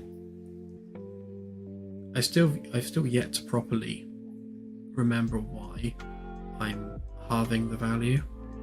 I think it's because I'm dealing with a radius, and of course the radius is only 50% of the circle's diameter, which is why I'm timesing it by 0.5. I think that's why I did it, but I'm still not 100% sure.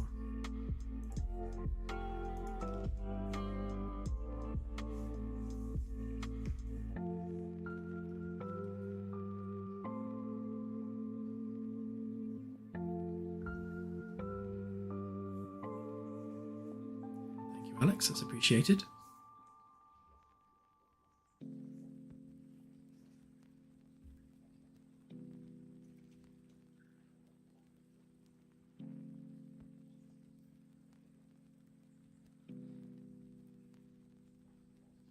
Yeah, so that's something specifically that should now work. Let me just double check that.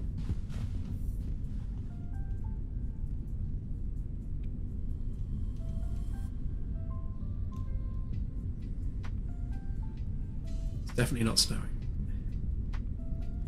Yeah, so if you set a manual location there, then on the long range, see it's picked up that same location. This does nothing yet. It's next on my to-do list, but yeah, so that value is now consistent between both.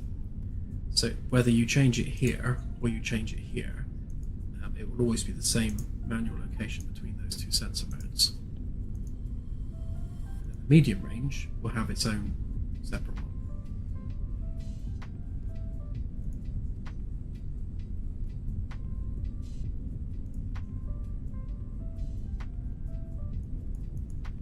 I'll have a go at fixing that in a minute as well.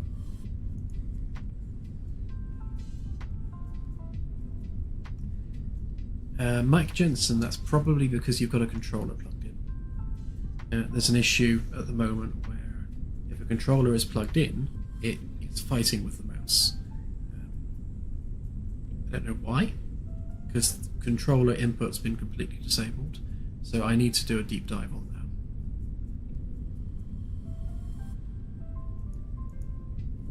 That's interesting. Why is it unhidden that red wall?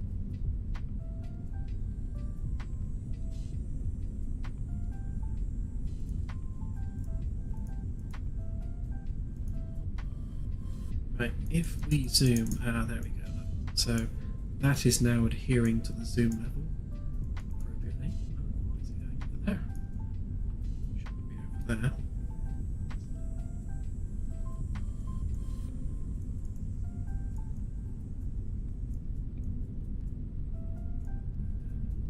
Should also be adhering to the zoom level.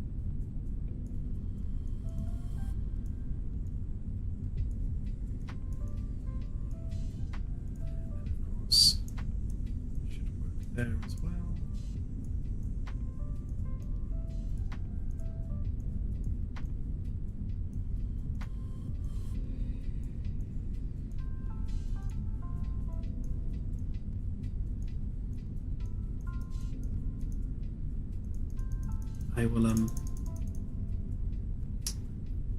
I'll set up a distance fade on that so it can't render outside of the holo display.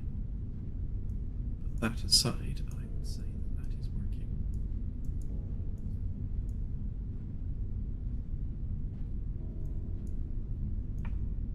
In terms of usability, this is getting on my nerves now. Pressing +++.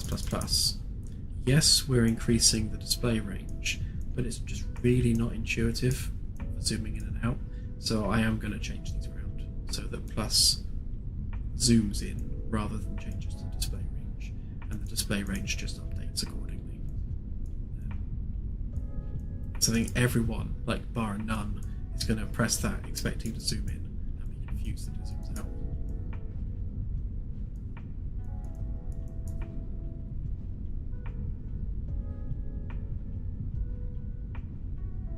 Yeah, that's probably what's doing it.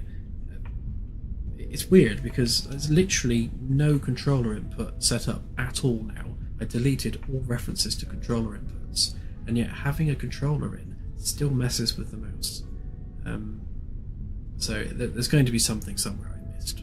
So I shall dig deep on that and sort out what the problem is.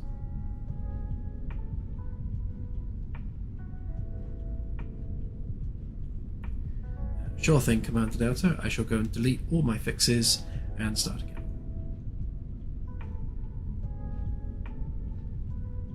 Tell you what, why don't I start again on this panel?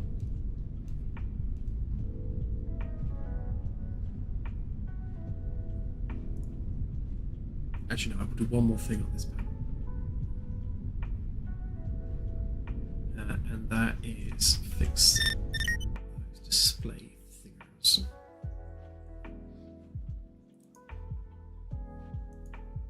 So the text for this is using that one. Is this using the same one? It is. Well, that's weird because that should have a distance fade on it.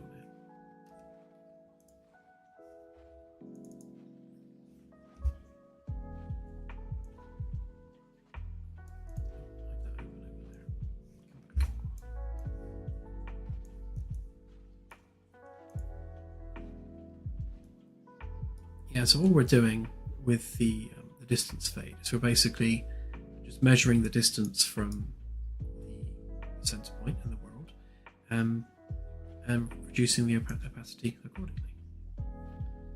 As so. It just ensures that nothing can actually render outside of the holo display. And for some reason I didn't add that to the text.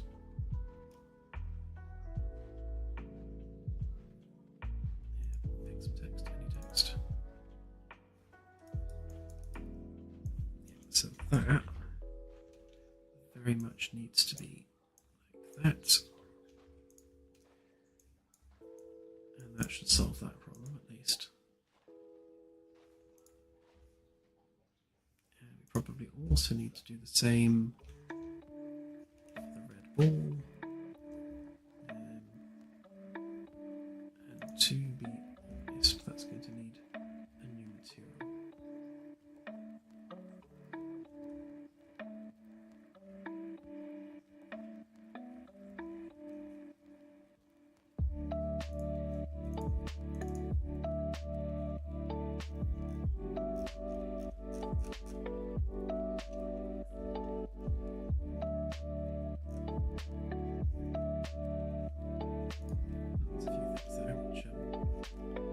Probably aren't needed anymore.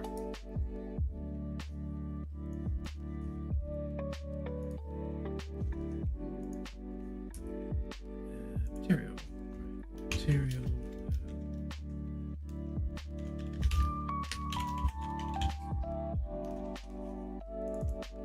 Let's just give It's a really simple thing.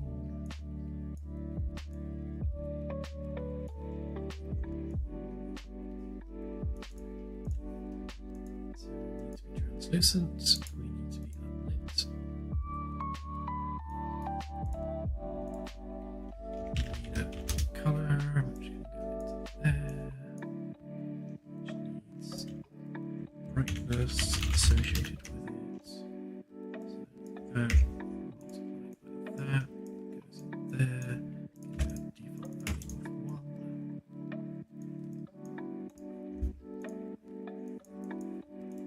Red.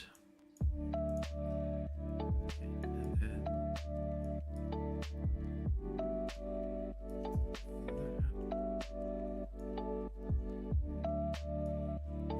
can just be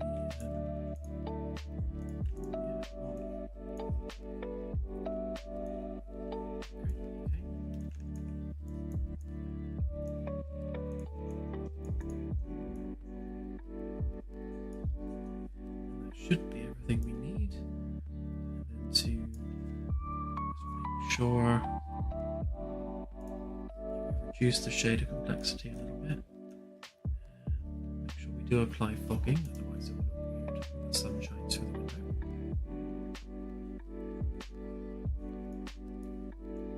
And that should be what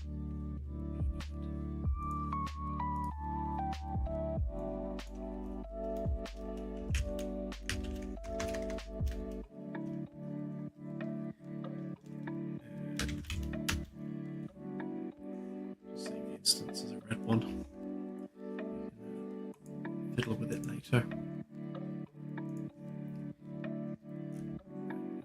There's that. Hollow red.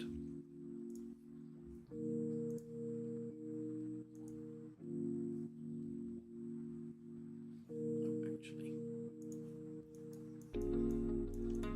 let's just give that opacity value, just so that we can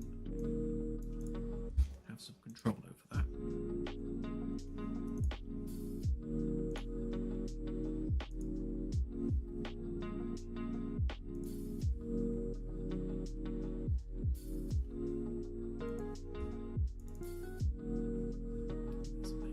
Let's make that 0.5 should do us.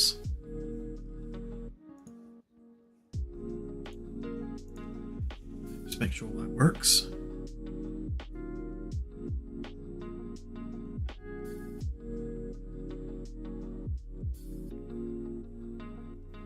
Yeah, this red dot is the red dot on the hollow display, just so you can see your manual target location. I'll make something more attractive than a red dot at some point, but it can be a red dot for now.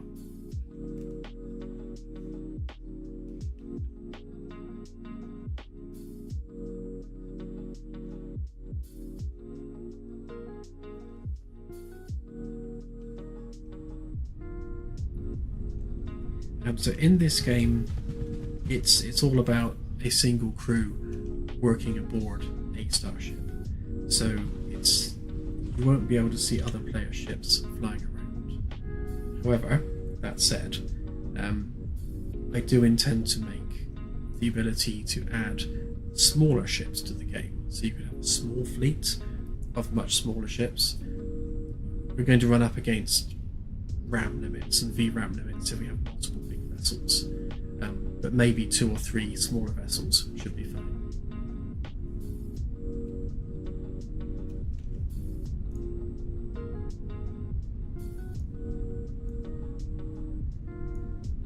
There we go. Fades out nicely. You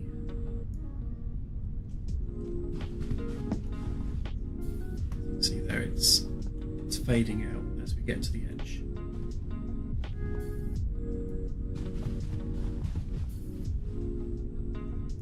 I imagine the nav target and everything will need the same treatment. That at least solves that problem.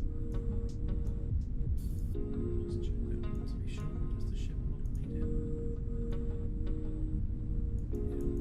Yeah, yes it does.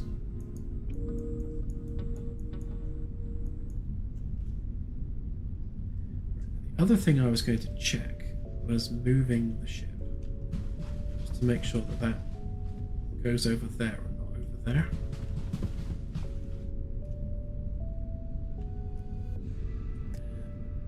So if we get our current coordinates, then we change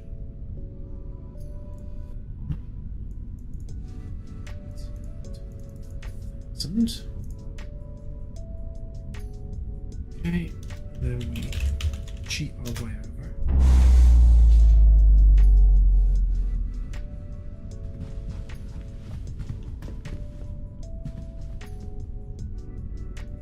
That's interesting. That hasn't updated. Do that.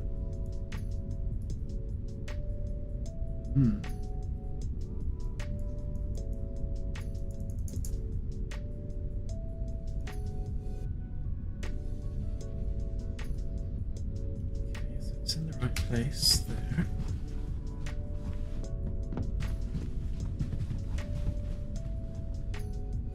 Nav target isn't.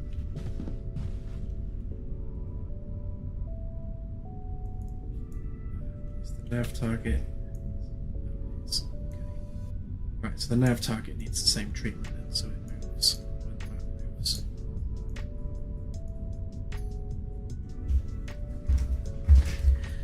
I don't know, Lone Wolf. It might be that I'm just lounging in my chair. Hang on, let me sit up straight. Is that better? Am I coming through loud and clear now?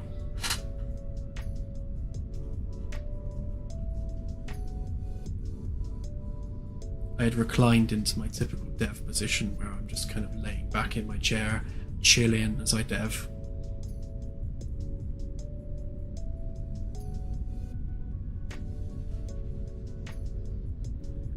Chair, actually, this one's really creaky.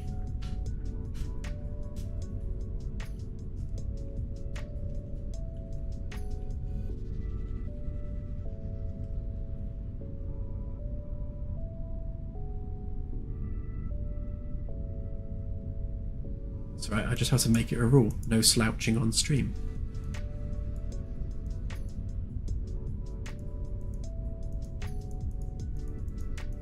Why is the galaxy moving up and down?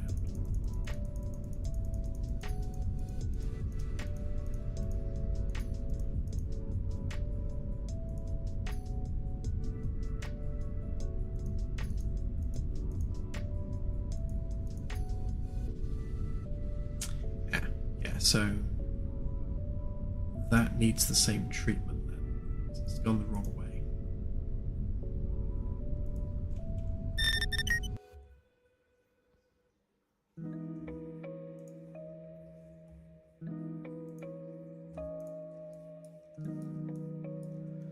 Right, so where I've multiplied this by -1, this one needs the same treatment. So what I'll do is I'll do it here, I guess.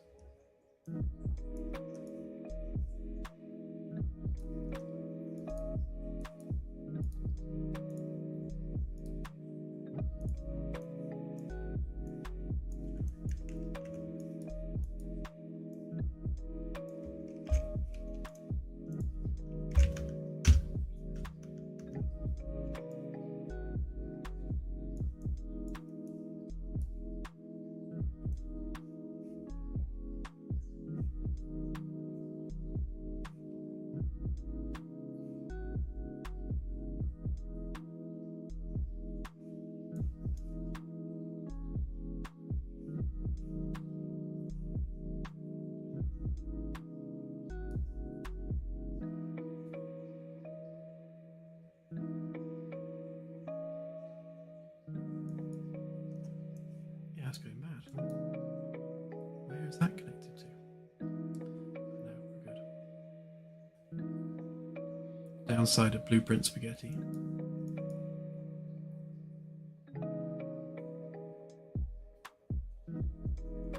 So yeah, that is correct. Let's move you down here a minute so that we're not.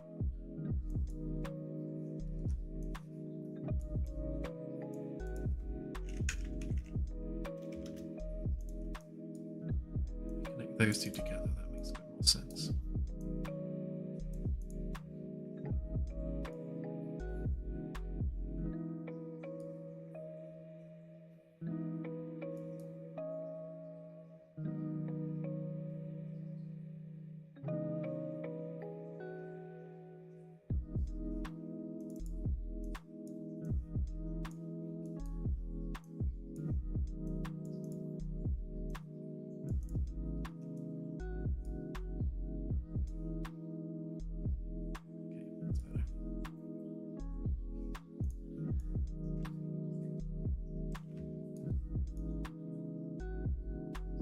So that should fix the coordinates being off a little bit.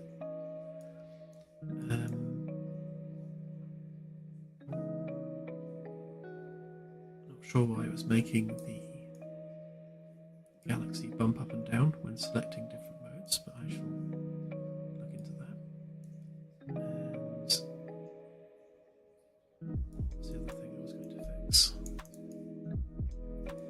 Oh yeah, the target coordinates.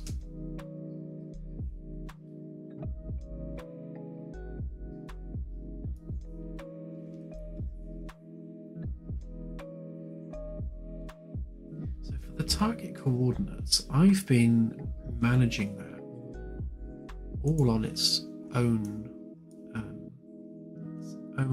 blueprint. I'm thinking, because I've been doing them all individually,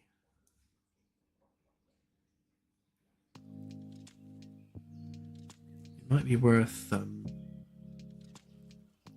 extracting them from here, actually have it all managed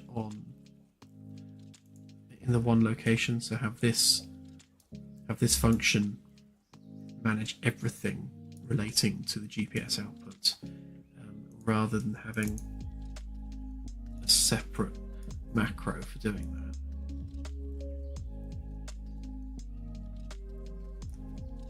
Not really a fan of separating bits of code up if I can avoid it.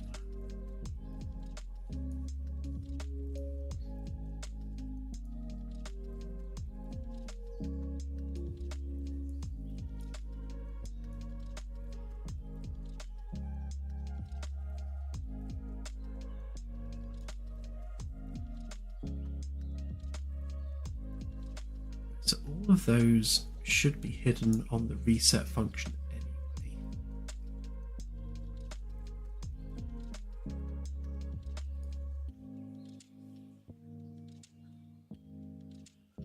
And maybe don't really need to bother checking for distance rendering, because we can just do that in a material.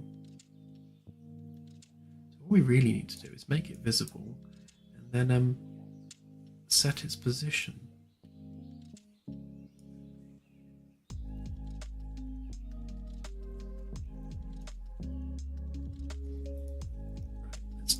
So remove that from there.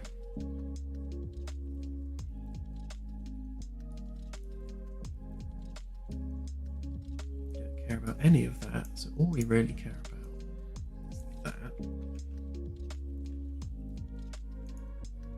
So, blah, blah, blah, blah, blah. And then we can pop that in there. We'll make sensors visible.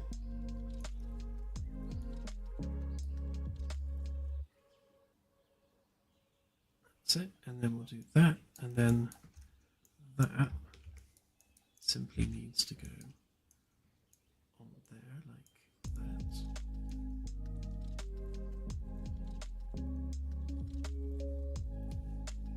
Fingers crossed that should be it.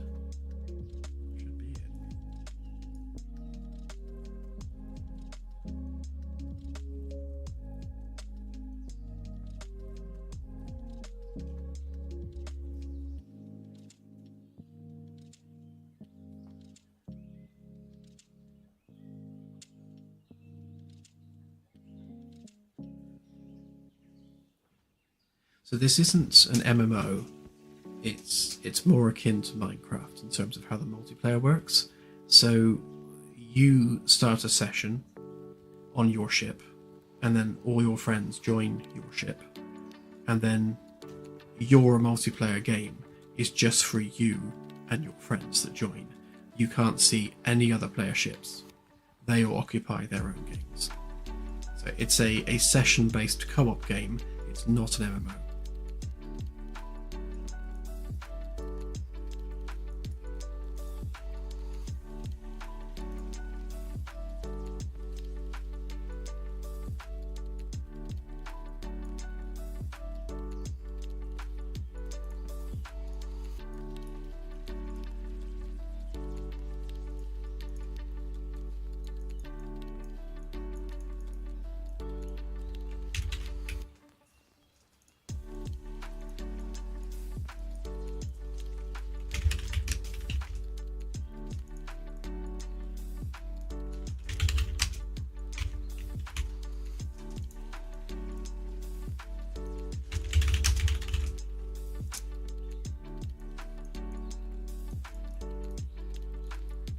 So what I'll do is as I go through each of these, I will remove their data from here.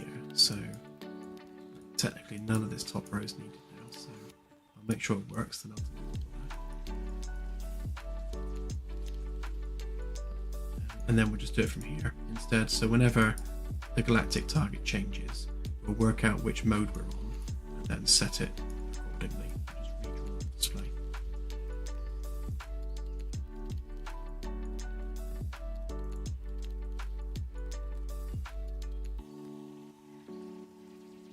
Yeah, well, pulsars are just neutron stars that just happen to be facing you on their spin. So technically, every neutron star can be a pulsar depending on where you are. So yes, basically.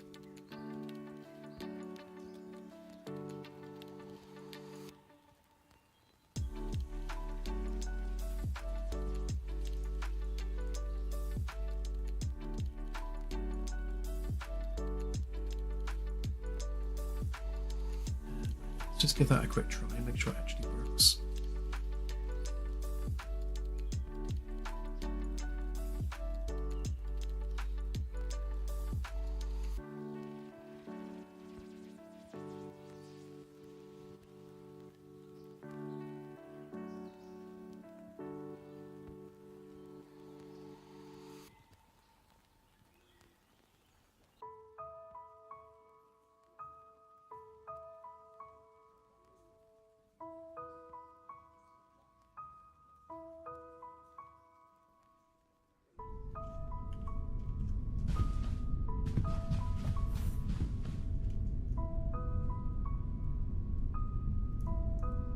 Why are you up there?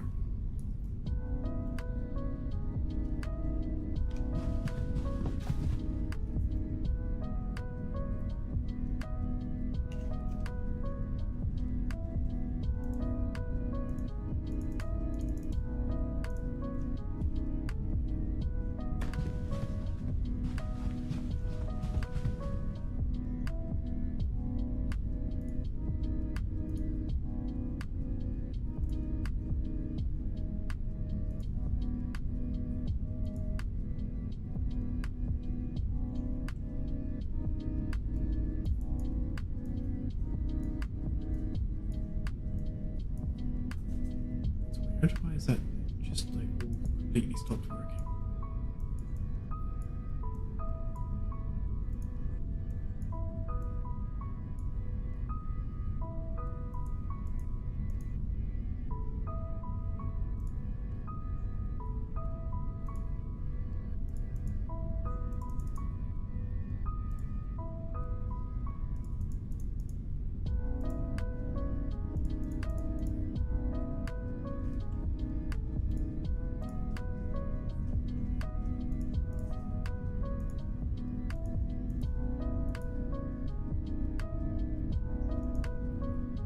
No, I haven't moved this time, so hopefully I shouldn't be cutting out.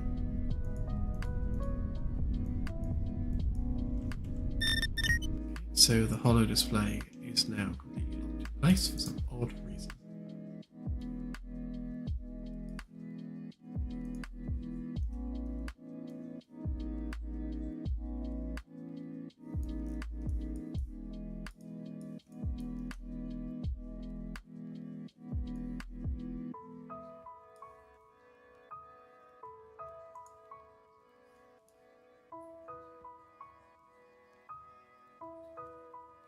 actually really weird.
Huh?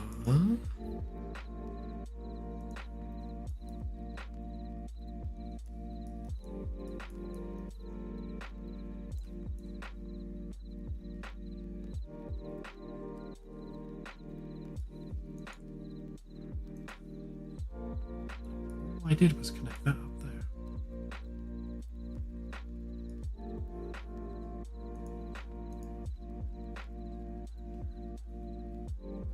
Something bizarre is happening.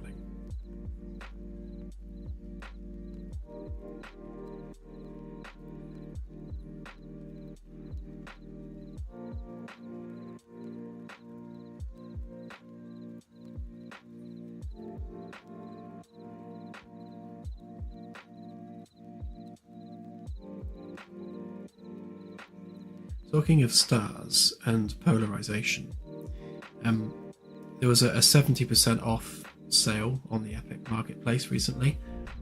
While I was there, I had a snoop around and grabbed a couple of things I thought we might need. And one of those was a C++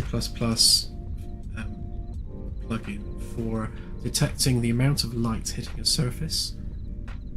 And this is very useful for the Windows because we can now detect exactly how much light in lumens is hitting a surface, and then adjust polarization accordingly, which means yes, we can now have auto polarizing windows, which I will have as an optional thing. So polarization will be auto or manual, and auto will automatically polarize if you get to a certain lumen threshold.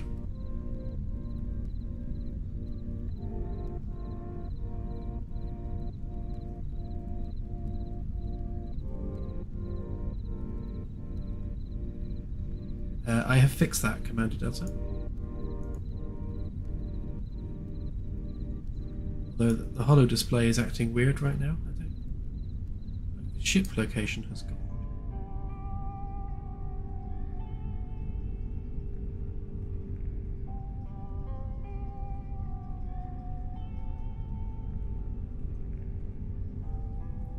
Yes, Alex, it does.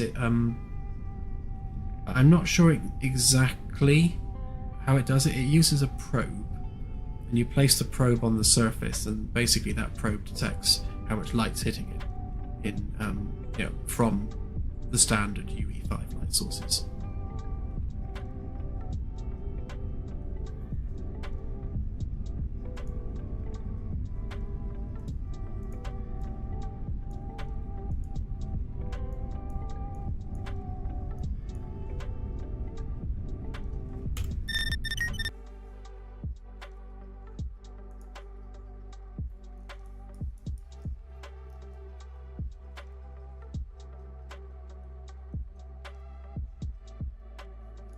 Aha. That's the problem. Of course. So I unhooked that. So that's why I wasn't doing anything. I'd forgotten that I'd add that on there as well. Right. Okay, yeah, so that can go back on there. That can completed with extreme prejudice. And that can be hooked back up.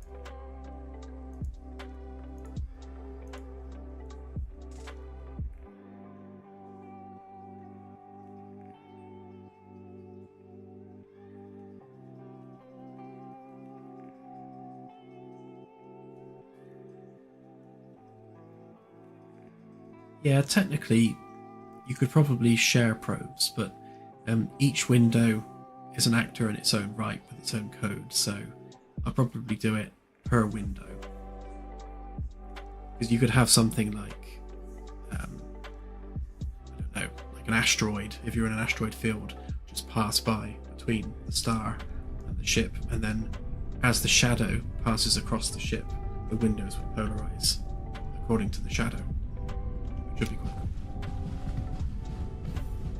Unpolarize according to the shadow.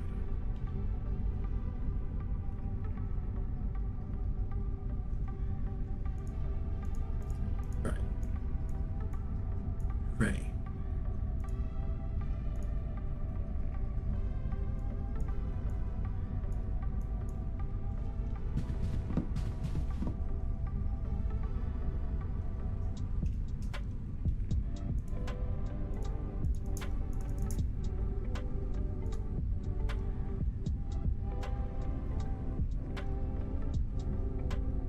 Use that same location actually, because that was a good test.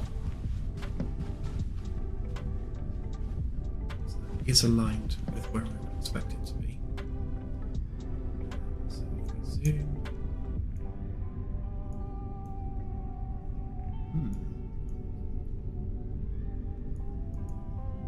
It's almost working.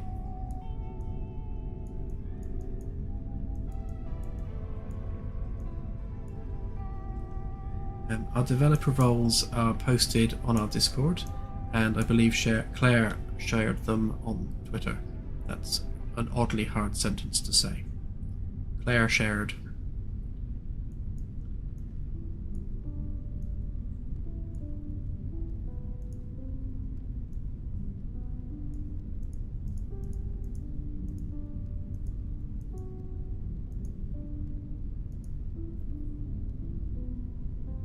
She is now a share bear.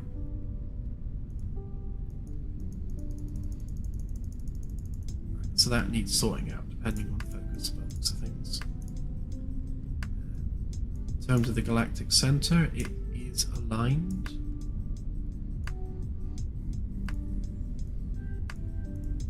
Yeah, that's fine. So we need the texture. Just to have the distance culling added to it, and we need to give it some awareness of focal points because that's obviously okay.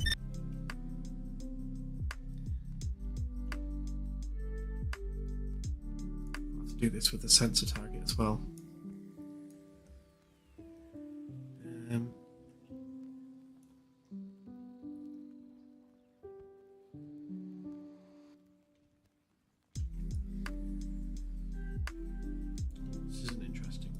This needs to... Well, actually, it doesn't need to be complicated, does it? Because I can just hopefully do the same as I did with the others.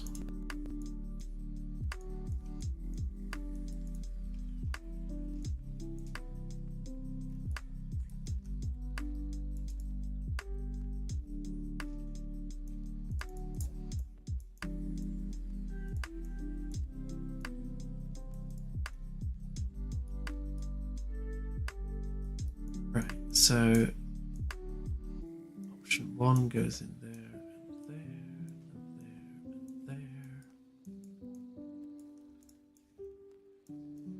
Let's just tidy that up a bit.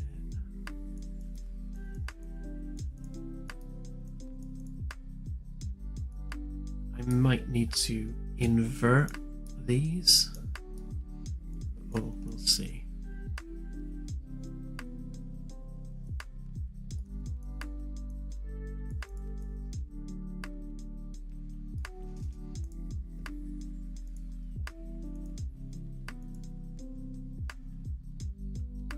pretty sure I will have to invert them.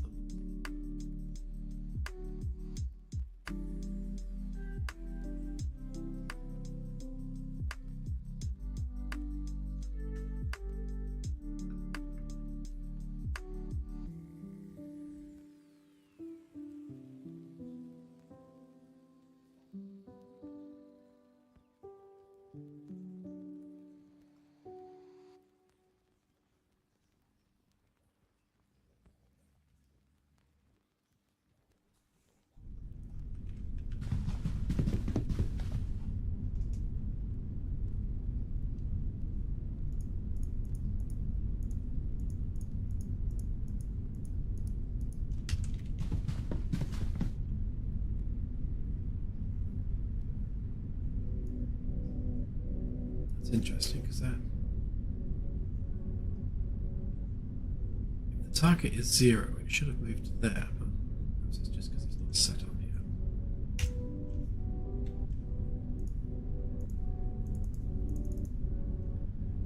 Oh, that's way too many.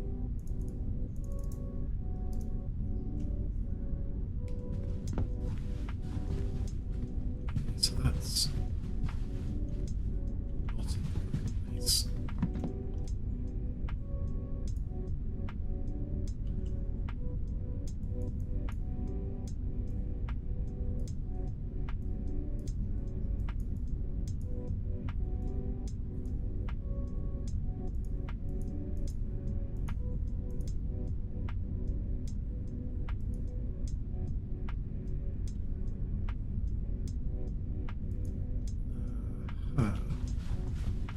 Right.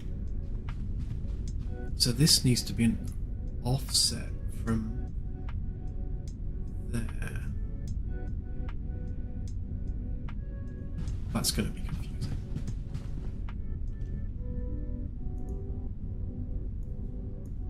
Okay, so we're good. We're good for focusing on the galactic center. That's nice and straightforward. It's physically isolated from those, so that's fine.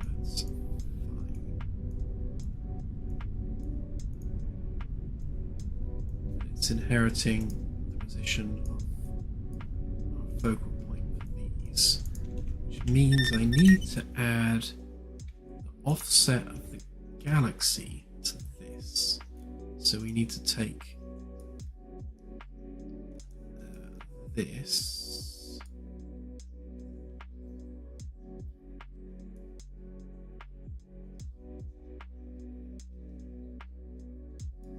Yes.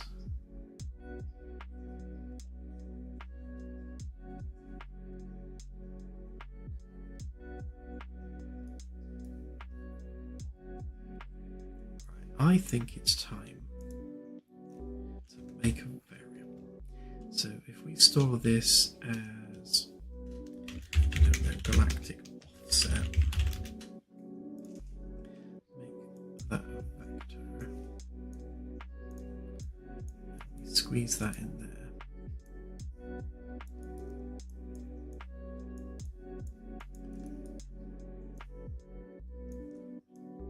Move them out of the way a bit.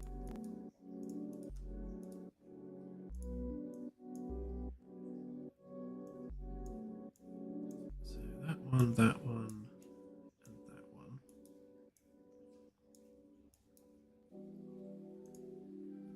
so that saves a record of what our galactic offset is. And then on here, can we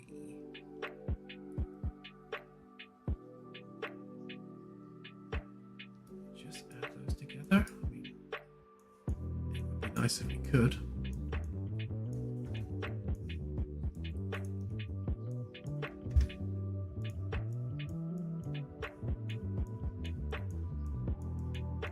I mean, I'd like to think that would work.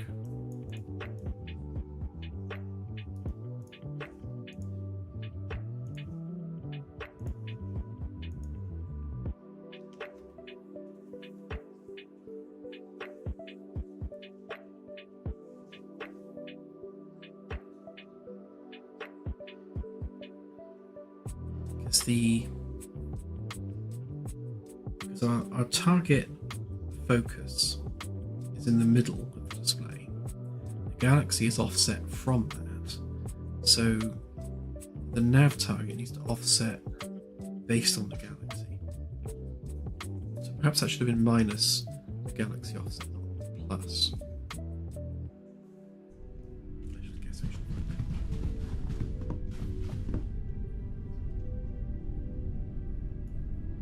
It's already not where it should be, so that doesn't bode well.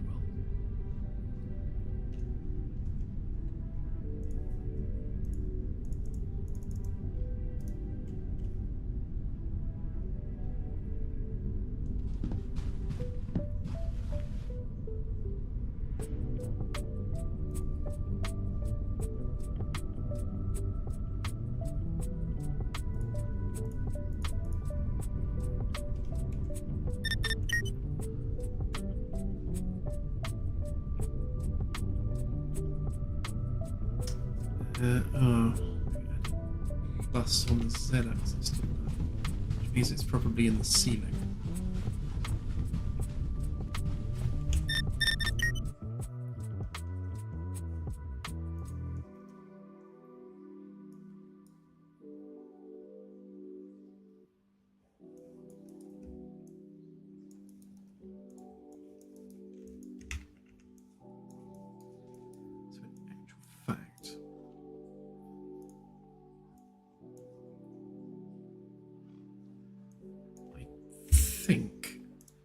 I think that should actually be deducted from there,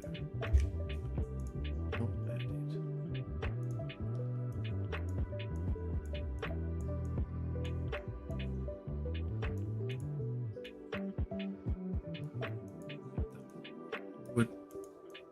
Feels like that makes more sense.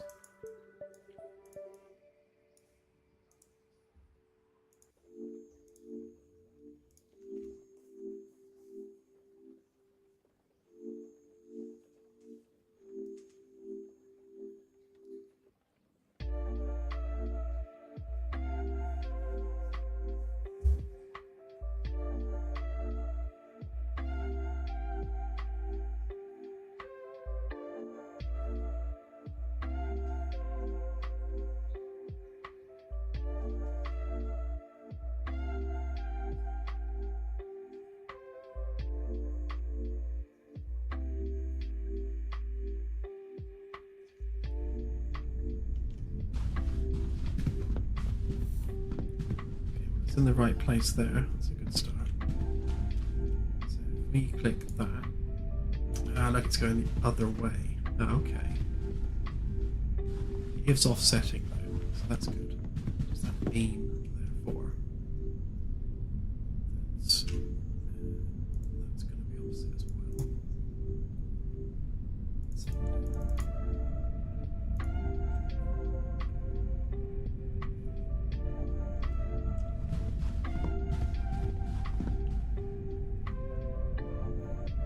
Force that to update when the target updates.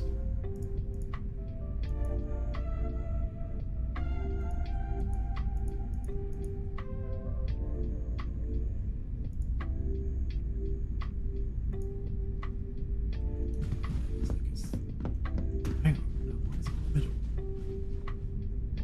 It should be off to either side.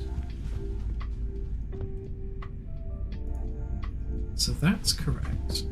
Definitely should be there.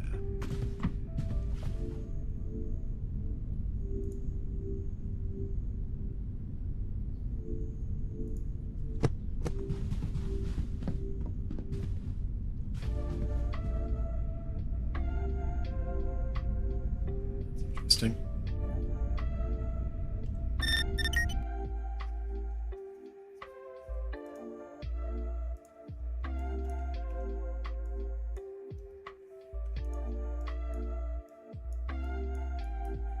Perhaps we should add and not subtract.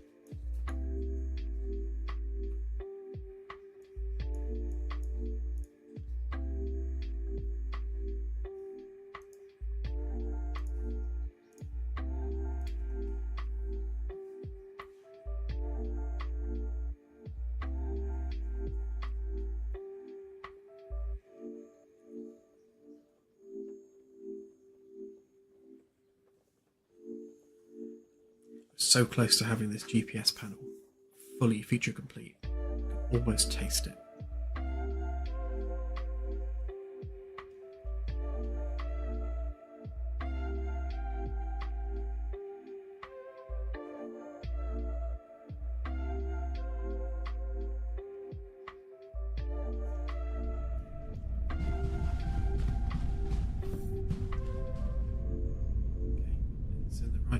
There, and it's in the right place there. Okay, so good. Sensor target, well done.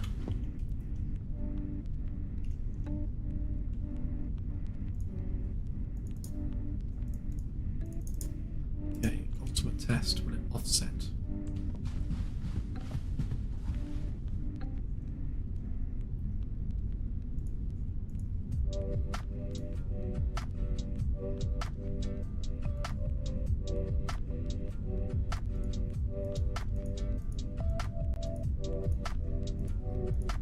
Okay, it's definitely offsetting correctly. It's fascinating why that's... Why is it zeroing out there?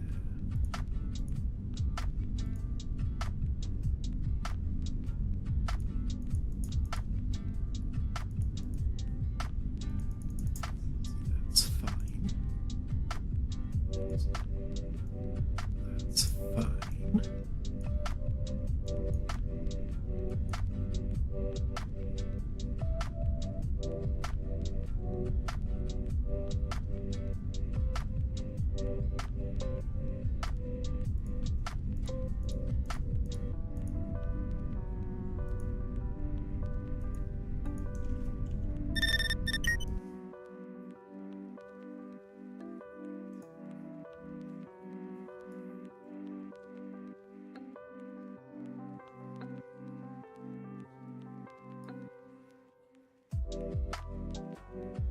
It's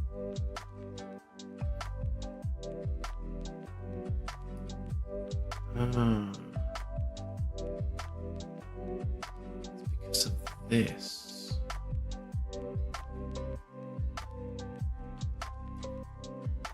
Right, because see what's happening. Because that should be over there.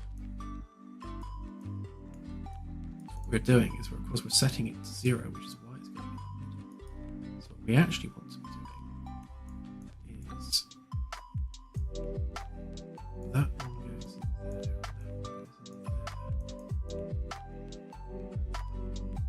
I think that's what we were missing, because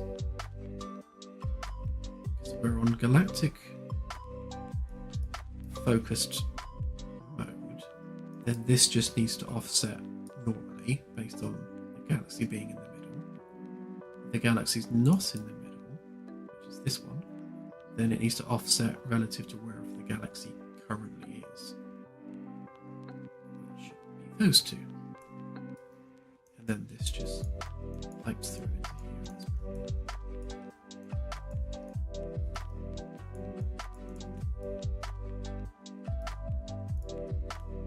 Yeah. Makes sense on paper.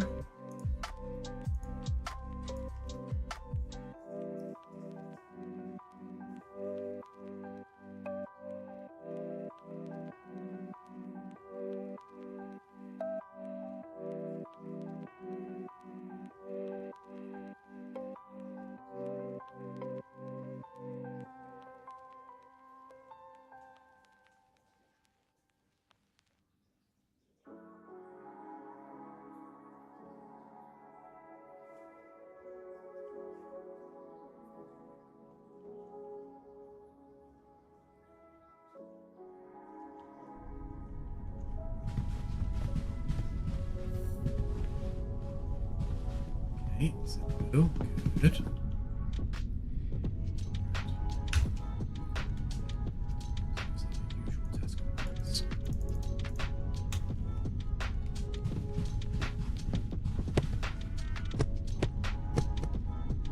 Right, so yes,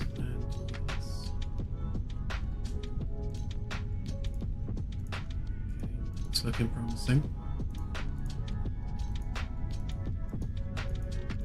That's fine because our manual location is where we've targeted it, so they should be on top of each other. Which means if we zoom,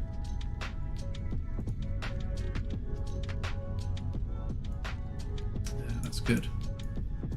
So the zoom stays focused on our manual target, as it should, and then not if the ship's the focus, which is correct. And then in the galactic center, it's just going to zoom as per normal anyway. So I would say, job done.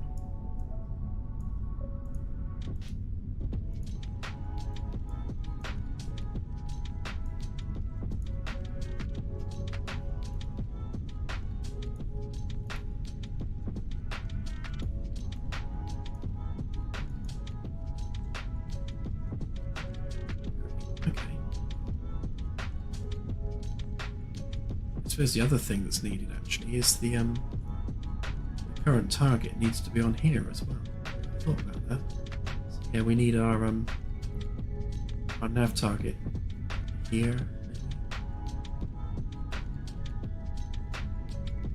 Seems like a sensible thing to add.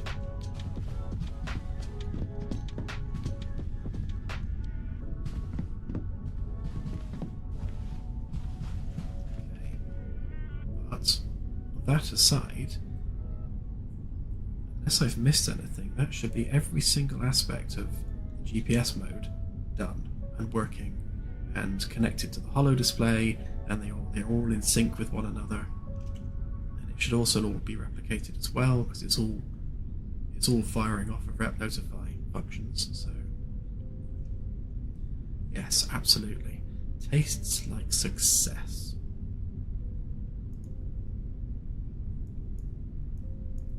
Apart from that. Grrr. Let's fix that.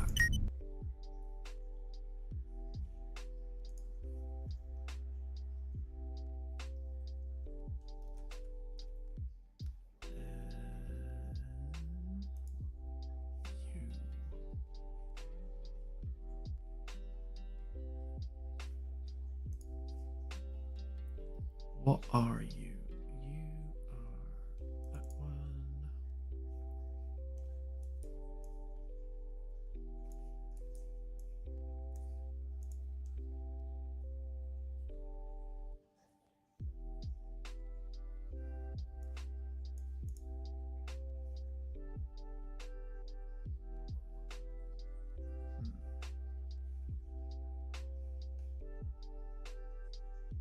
This might not work because it's set to user interface, but give it a try anyway.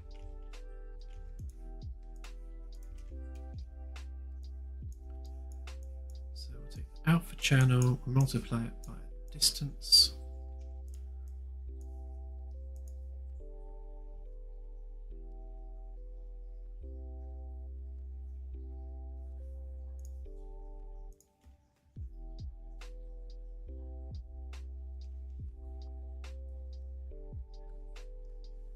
True, circles are hunting me down.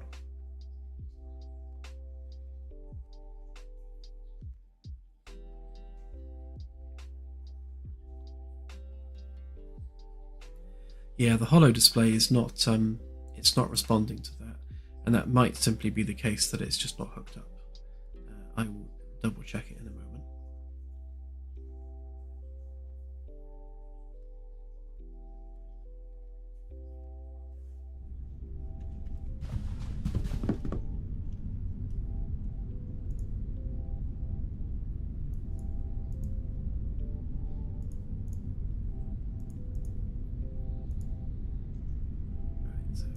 Zoom the other way.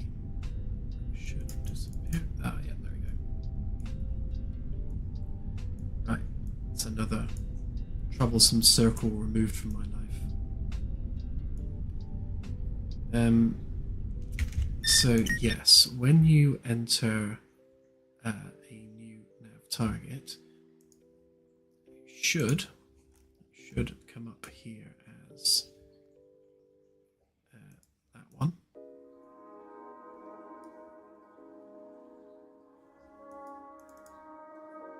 should. Oh. Yeah. So what's happening is it's because I've deleted all this.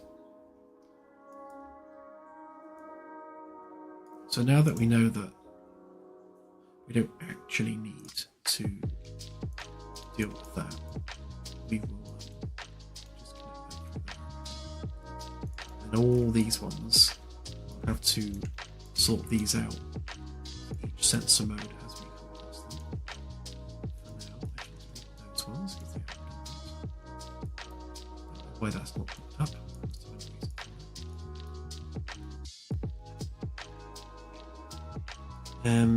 So distance measurements are no longer needed because we're just doing it in the shader instead.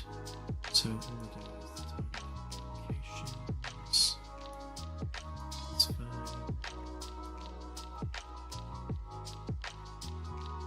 And then we have sensor target, which could do with being added.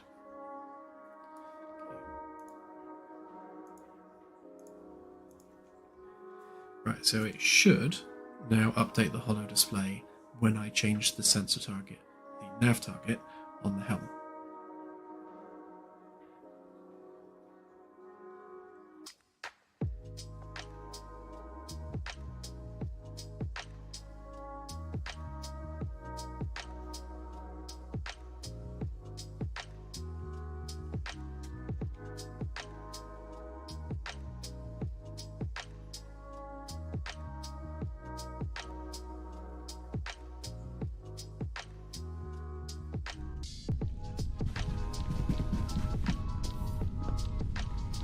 There's the sensor target there.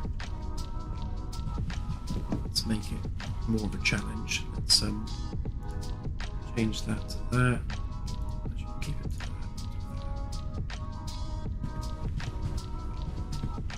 This is the most difficult of combinations. So to begin with, if I press home on the keyboard, that should target Earth, which it does. Perfect. And if we now change that, press that, and it's now over there. So it's just a simple case of hooking up those pins. Just to complete the test, it should disappear out of view.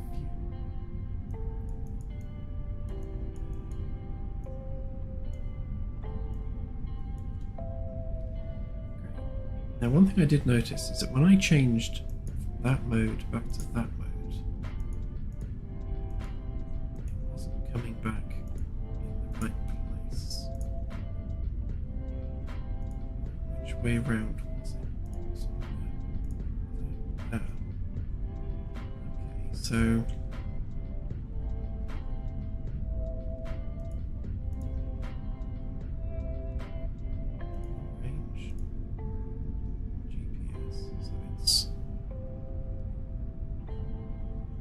flipping some variables there when we change between modes, and I imagine I know exactly what's happening there. That will be because when we press the button, it won't be setting this, is my suspicion.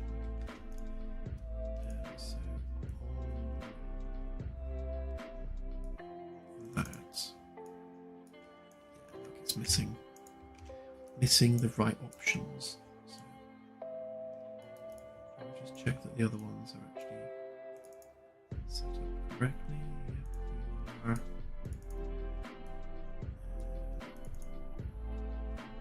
Doing it anyway, so you're fine. Yep, you're calling it, so you're fine.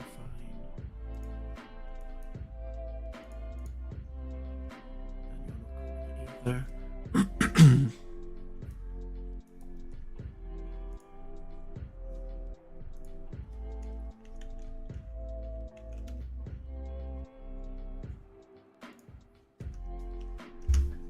Wonder why it was adding 50 to everything. It's because that it's not defaulted to the new location.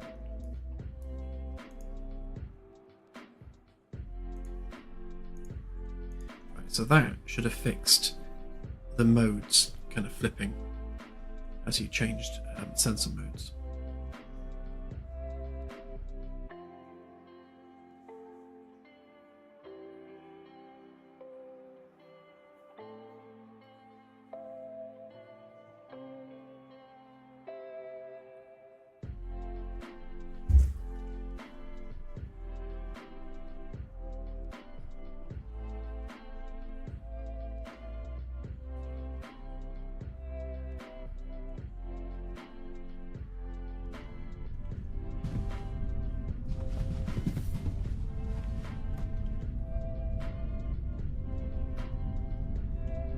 So we set the focus to manual, we move the map to focus on that, we change modes, we should stay where we left it, and then that one.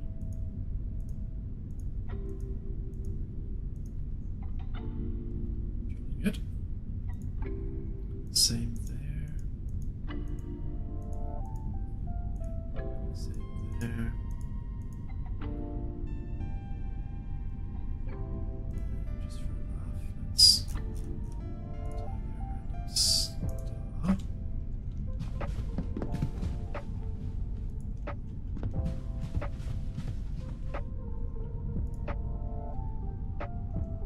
Targeted there.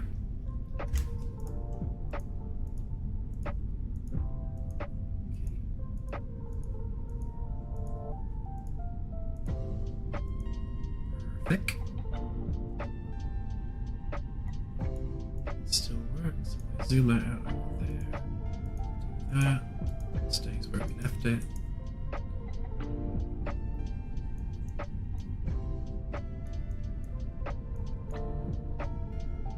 I think we're literally down to fixing niggly things now, so that's good.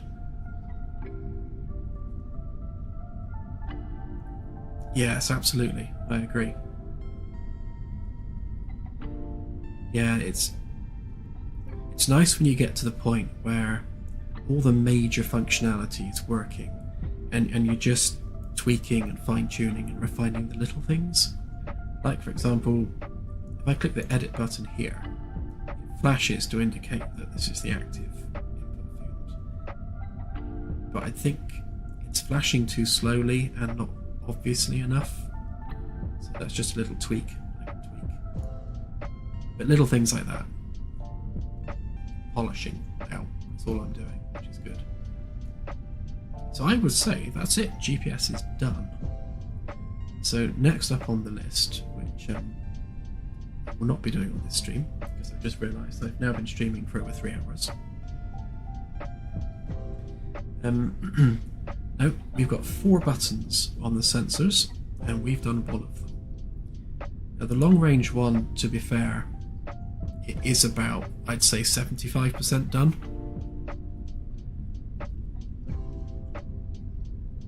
Yeah, so what needs to be done now is the focus switch needs to work for this. So we need to be able to set manual coordinates here, and then that will change the holo display and indeed the target list, depending on where in the galaxy we're focusing the sensors. Actually, let me just check that did go up in hundreds. Yeah, there we go. Did. Every sector middle point is divisible by 100, so I wanted to make sure that we always had hundreds as we're going through sectors, so that's fine.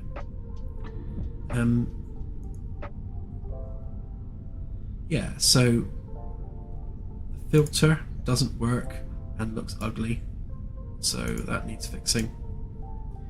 The duplication of entries on here needs fixing. The auto refresh needs to be set up so that it actually works. What else?